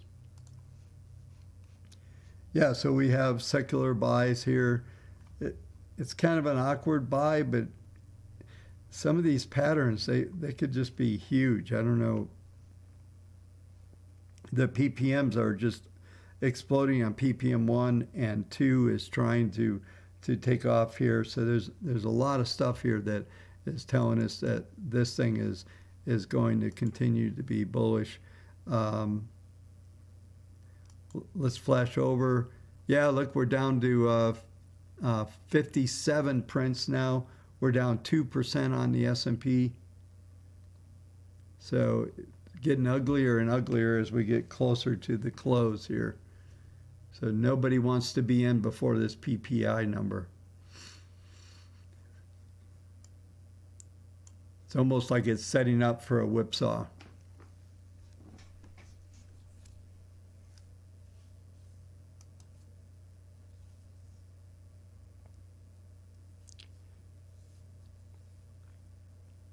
Yeah, it looks like, well, let's watch this for just a second here. We're half hour coming into the close. 57.25 low. Looks like they're trying to press them one more time. We didn't even get the 15-point rally this time.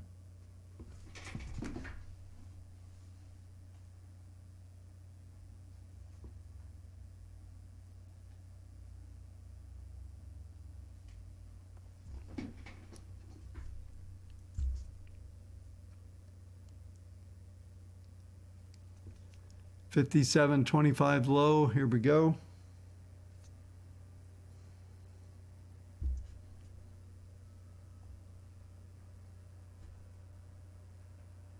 Dow Jones down over 650.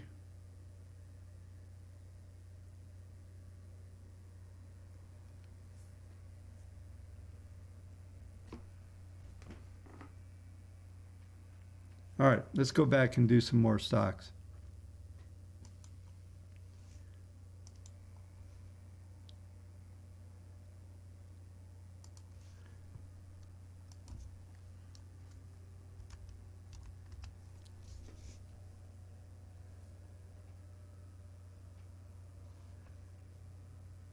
It looks like a lot of bad data. So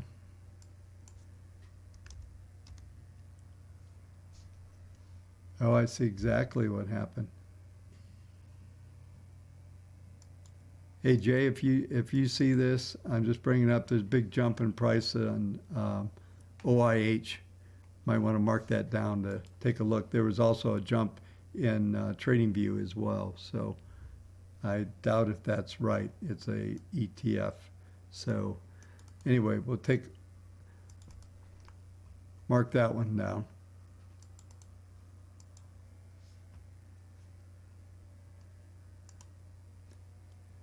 So yeah, 56 low, down 210, 2.1% on the S&P.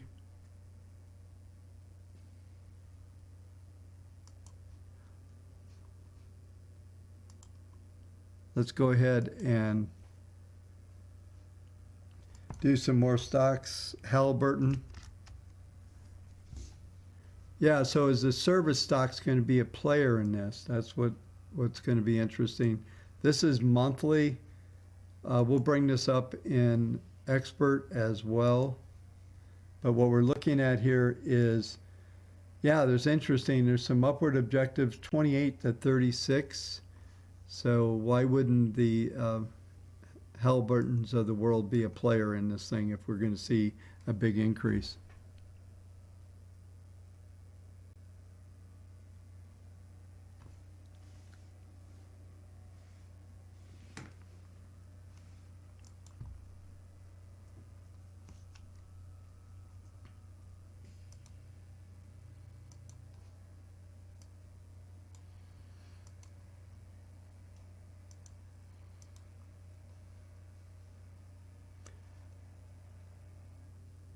Let's go over to expert and just take a quick look at this.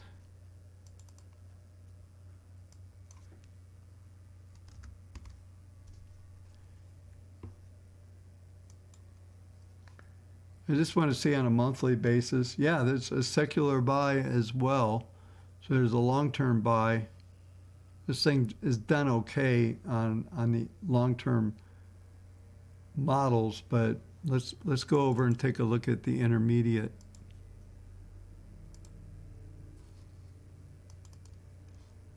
Intermediate bought, sold, and bought back in again.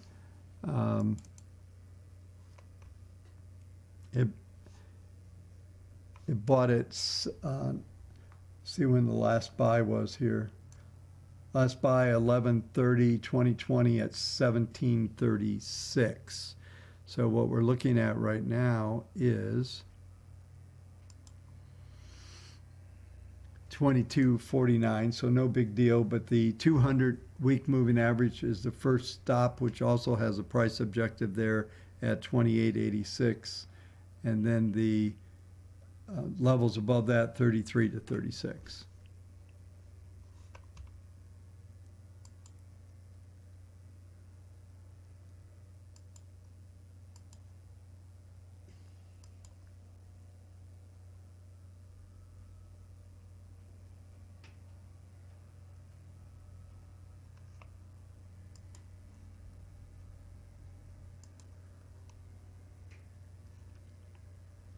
See what else I got here.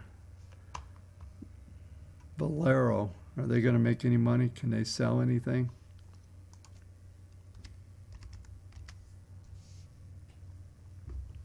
Yeah, Valero's trading on its 200-week moving average. PPM's okay position. Let's go over and put it in expert just so we can see.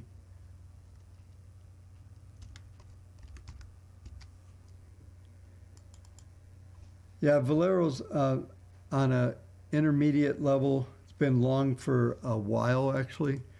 It's been long since 12/7/20 at $60.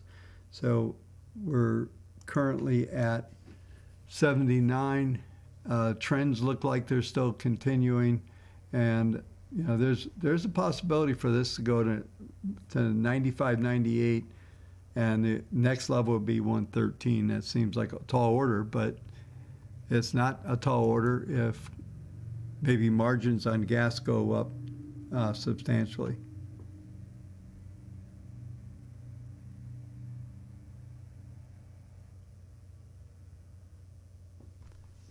All right, let's, what time we got? 33. I just want to flash back just so we can see what's going on. Yeah, so we got a little bit of a bounce going.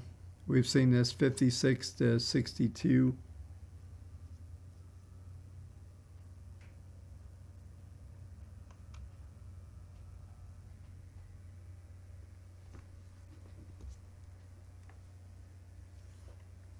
All right, back to a couple more stocks.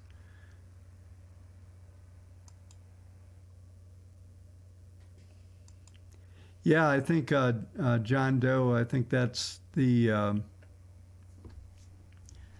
yeah, that's a good one, Rig. Yeah, I think there's going to be a substantial amount of selling in our short-term models again. We sold, 3,200 symbols last night, reduced the percent bullish down to 45. will probably be below 42 and potentially being into a full out liquidation mode.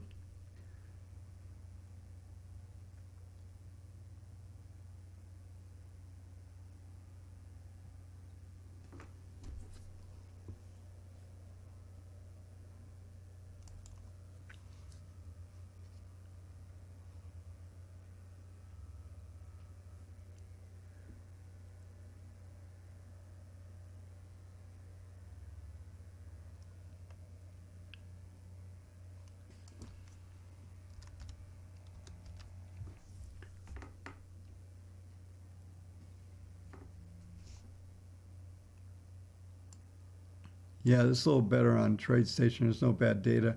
Yeah, so we could head up on OIH toward the 200-day at 313. That'd be a pretty substantial move.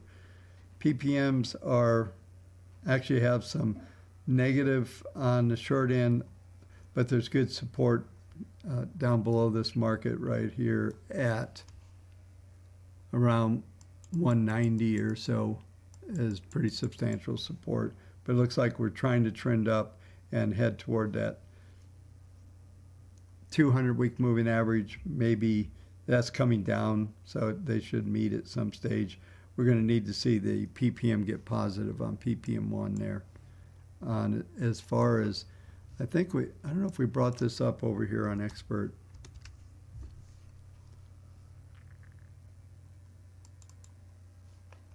Yeah, it's interesting, that recent little blip, we actually bought it and sold it out on an intermediate basis. Let's see what we did. I actually made a 30% gain on it. We bought it on 11/23/2020 at 135, sold it on 4/26 at 176. So from a modeling standpoint, we're currently out of that. Took a 30% profit on it. But there was a number of choppy losses for years. This thing has just been terrible to try to trade or try to model it. So let's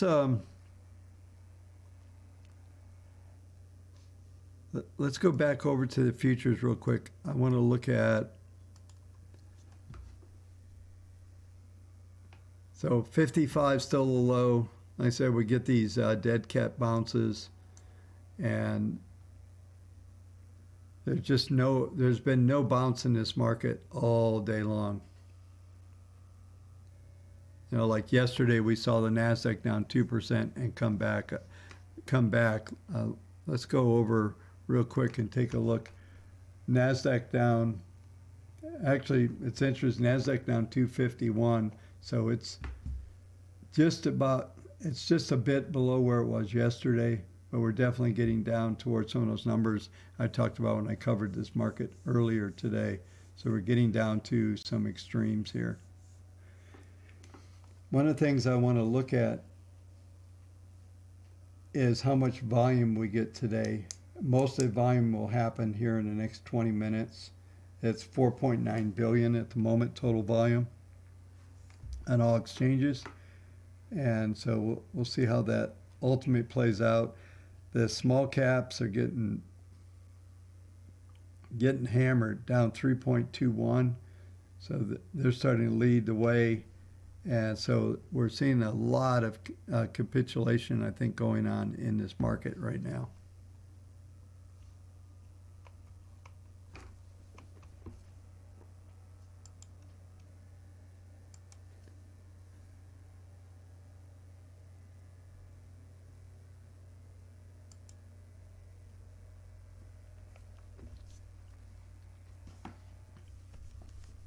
Yeah, Mr. Tater, on your question, weekly, daily on WaveTech, that really has to do with a lot of the perspective, as we've been talking about for a while on our training meetings, all that stuff. Hopefully you've been able to watch those after the fact. And I think Jay told me you're having issues with our friends at Zoom. But it really has to do with what type of strategy you're running and what what you're looking at, whether it's both. There's a lot of noise right now in the daily models.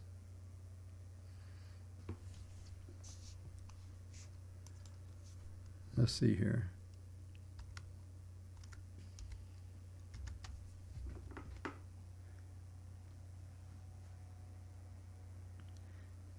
I guess Bill Gates's favorite stock, Beyond Meat, isn't working very well today, down 4.81%. Actually, there's some Fibonacci targets for this thing to go down a fair amount more. Potential. We've hit target 2, 105. We're below that. 85 is the next stop. There was a cycle top come in a couple of days ago. Must have been when Bill Gates was telling you to stop eating beef, somewhere around there.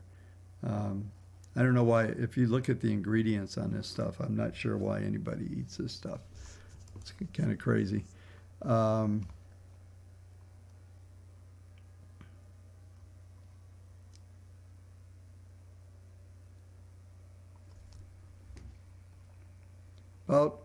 20 minutes to close.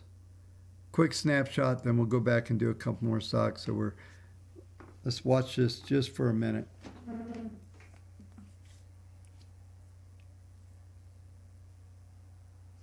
See if they're going to be able to press this to the below the 55 low.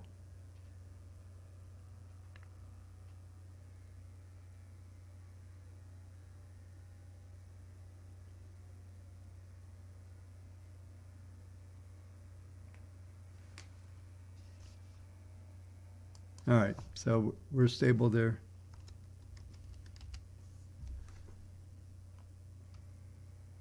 So here's TDOC. This thing is heading towards its probably 200-week moving average down at 130, maybe. Maybe some signs here of some stabilization. PPM1 is at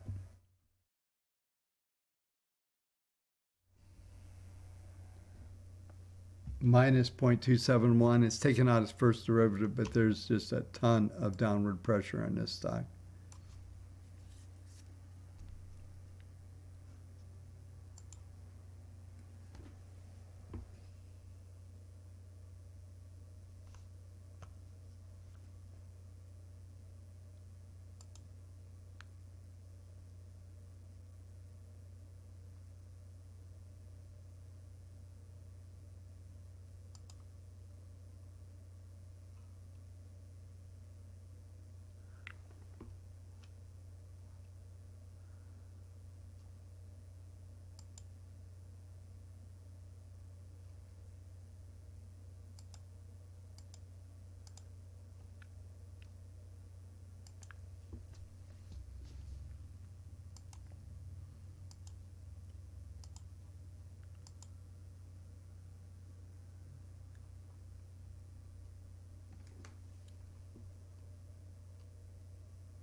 So I know we've looked at this before. This is fuel cell energy. This thing just continues just to try to find some kind of equilibrium of some sort. Down to 762 from 24. It's been a tough run for this one.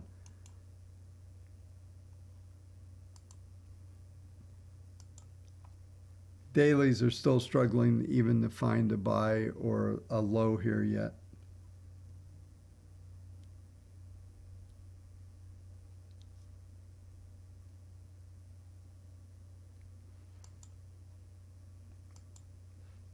So it looks like we're getting a little bit of bounce as we're coming into the close.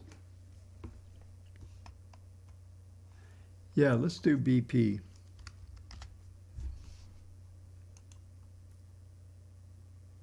Let's go to the weekly on BP. Yeah, I got some nice Fibonacci objectives for a move up toward that 200-day moving average. That's 34.88.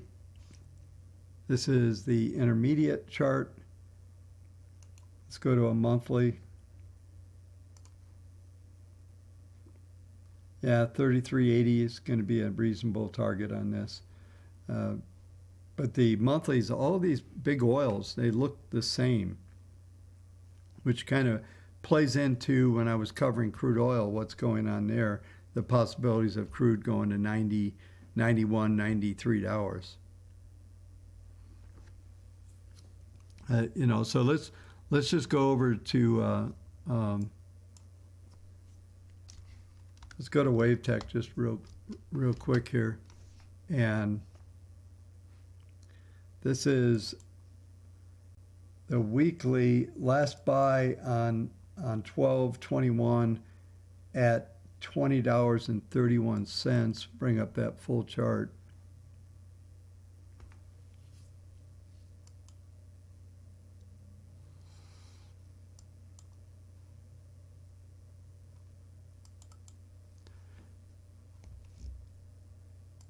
Look at the last 3 years. Yeah, so we bought at this $20 level, starting to accelerate. Let's go to a long term. I want to see if we have a secular buy. Let's go to a monthly and see what we have there. Yeah, so we don't have a secular buy yet, but it's setting up a pattern that could set up for a long-term buy on this symbol.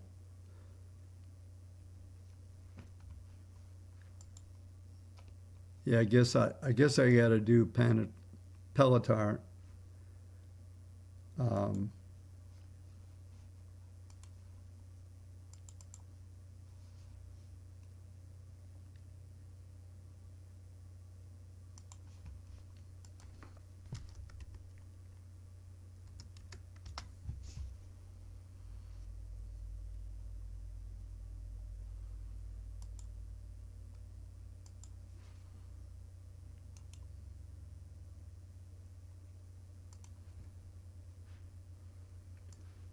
Yeah, this stock had a wild ride.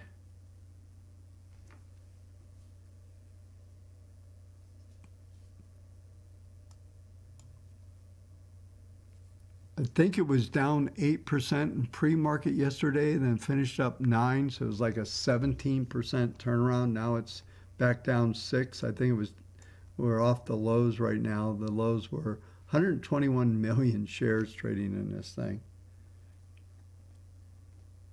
But here's the thing with this. The PPMs, the downtrends are so powerful, the stock is not bottomed yet. I know everybody was excited about the earnings being up 49%. This thing is not bottomed. It's probably more evident. Let's see here. We don't really have very much data on this thing to get to anywhere. Let's go over here and just see what we can find.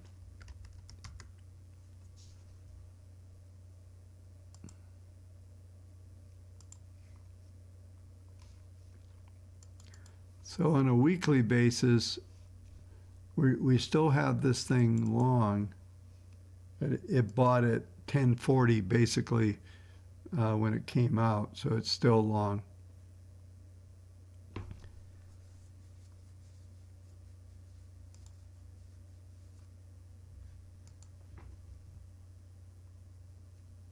But it's from an intermediate level. If we go to a daily model,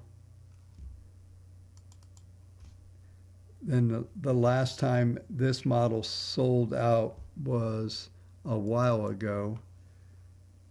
It bought at $9.07. It sold at $32.39, up 233%. Has no short-term no short-term trade on at all right now. Let me bring up the right graph.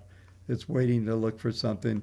This is the end of day, so it shows yesterday's reversal. But we've got, like I said, a lot of work to do on this one.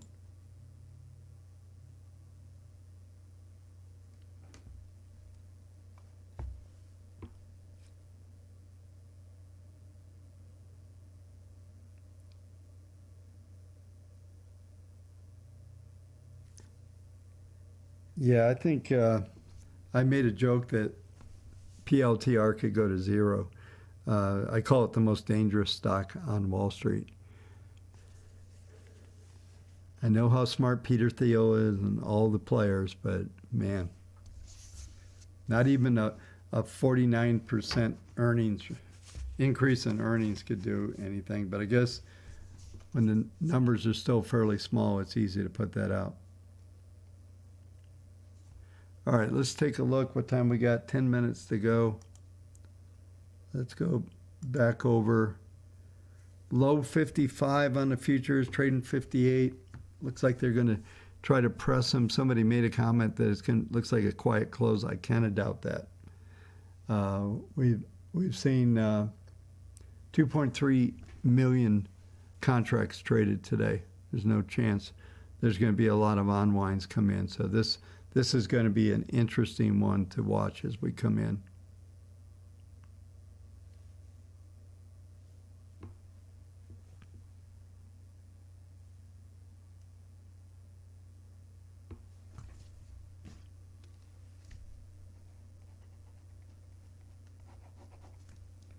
Yeah, I'll take a look at the semis in a minute. Let's watch this as we're coming in. We're pretty close to the close. Looks like they're going to try to press this low again.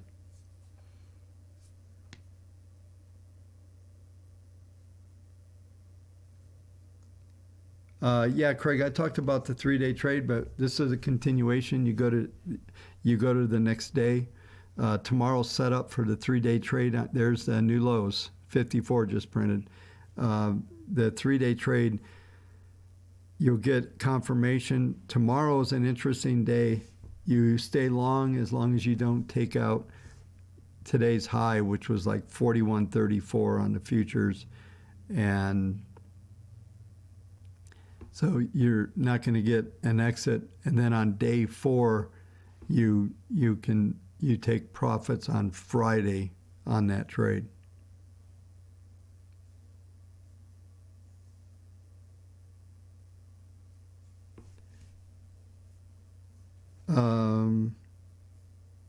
Markets are a huge scam bubble. You never pointed that out. Why? I guess because I don't think they are. They're just markets to me. Here's 52. I wouldn't argue that there's a lot of weird stuff going on, but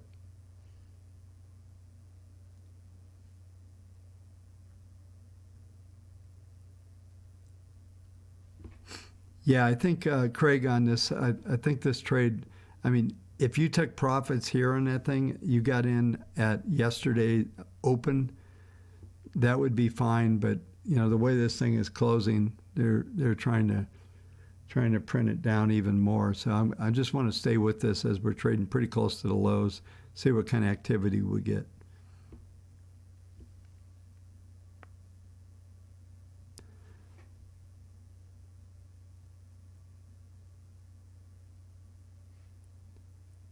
So,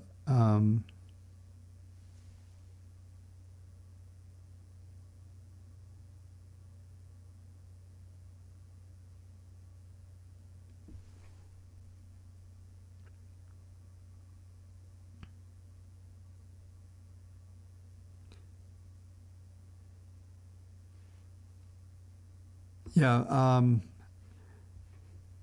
as far as the 4,400 thing goes, that was a 8 to 12 week expectation. It hasn't been negated yet. I covered that earlier.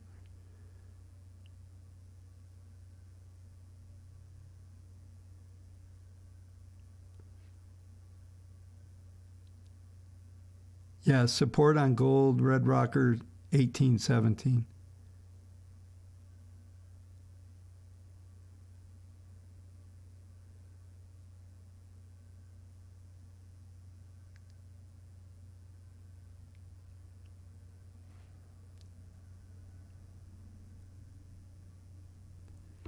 Yeah, no, Mike, you're right. Uh, I will, obviously, here's 51 prints on this thing. I will cover all of this stuff in the video tonight. That's why I do daily videos. They're daily market commentary.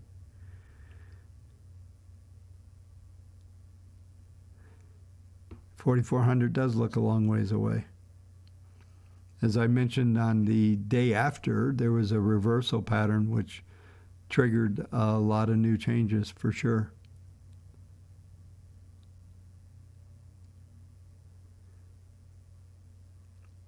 Yeah, as far as going to a defensive approach, that's actually what our database has been doing the last 2 days anyway, and it's likely to stay that way. The intermediate models are still remaining they're still in a bullish stance. I know this, when you just look at indexes, things feel much different when you look at lots of stocks and you're running portfolio environments.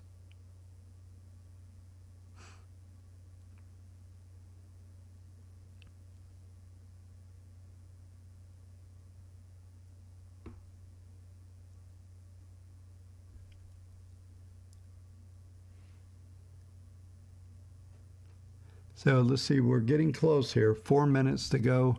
With 51 printed low, we're back to the 55 low almost here.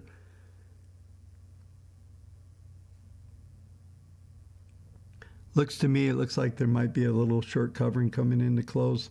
If we can get above, looks like around 56.50 should trigger it.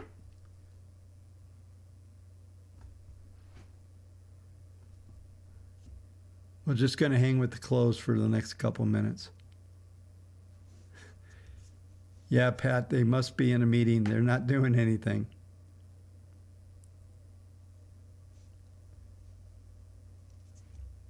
Yeah, you're welcome, Red Rocker. I appreciate it.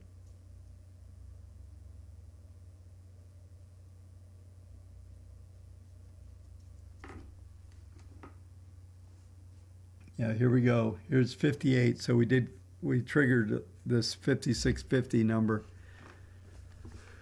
We'll see how far it can run. I don't think there's a big run here, but it definitely looked like we got about 2.5 minutes to go.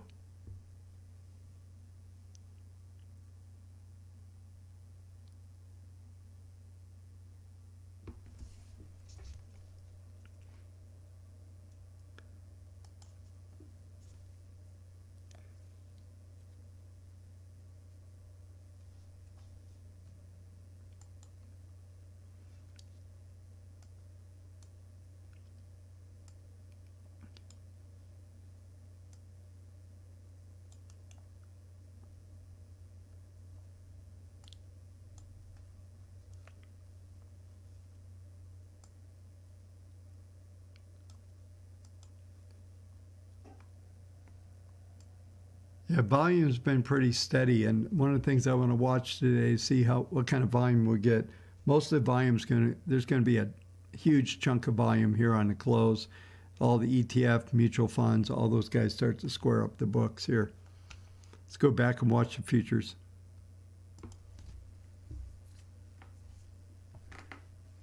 Futures 61 now, so as I suspected, we see a little short covering.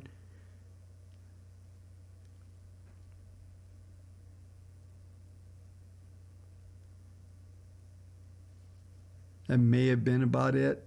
If we get above 62.50, we'll see another round. But it looks like that was probably about it right there. 56.62 right now, my expectation for the close. We're in the final minute. As you guys always know, the most critical is the minutes that we just went through. A little bit of buying on the close, just covering up. And then once the market closes, which is going to happen in just a few seconds, then we watch the runoff and see how everybody squares up the books. And that'll tell you everything. If we get above 62.50, then there would be an upward run, I would suspect. But it looks like we're locked. Like I said, 56.62 is the magic number for the close. Okay, there it is. That's the close.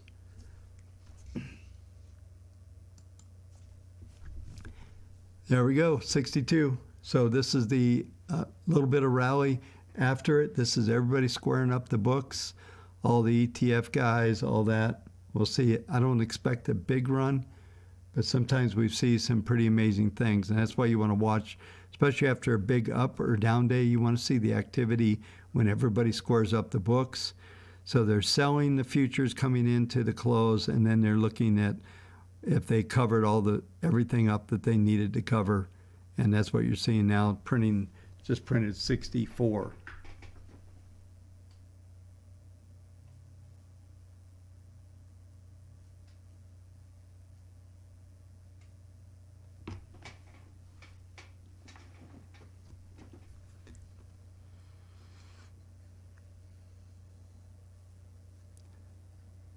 That was probably it. We'll watch another minute or so. We'll hang out for a few more minutes and then we'll call it a day. But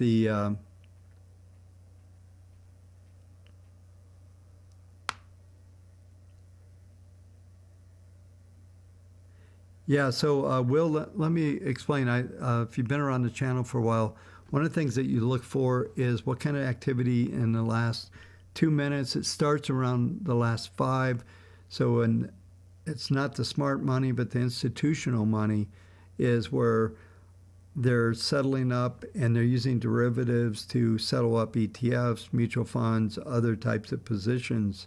And then what you'll see is what kind of activity. If there's a lot of selling in the futures, then you'll actually get the markets to sell off. And then if they've filled all the stock, everything they were trying to square up, then they'll cover up the futures after that. And that's basically what we saw. They oversold them a little bit. Nothing drastic. I've seen where there's just like these huge pops after the close about right now.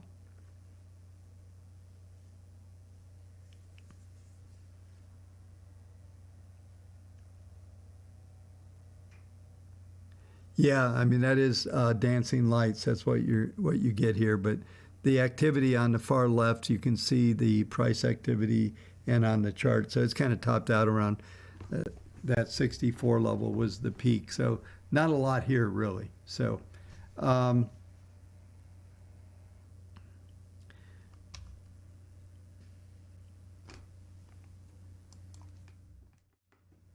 right, I'd come back on screen and just thank everyone for coming today. And hopefully you found the session very useful. I'm going to watch this thing pretty closely. I'm not going to be able to, Friday's just out of question if there's weird stuff going on. But tomorrow we do have that PPI. And if something really crazy is going on, I will possibly light up the screen and do a quick live stream to cover anything that's going on.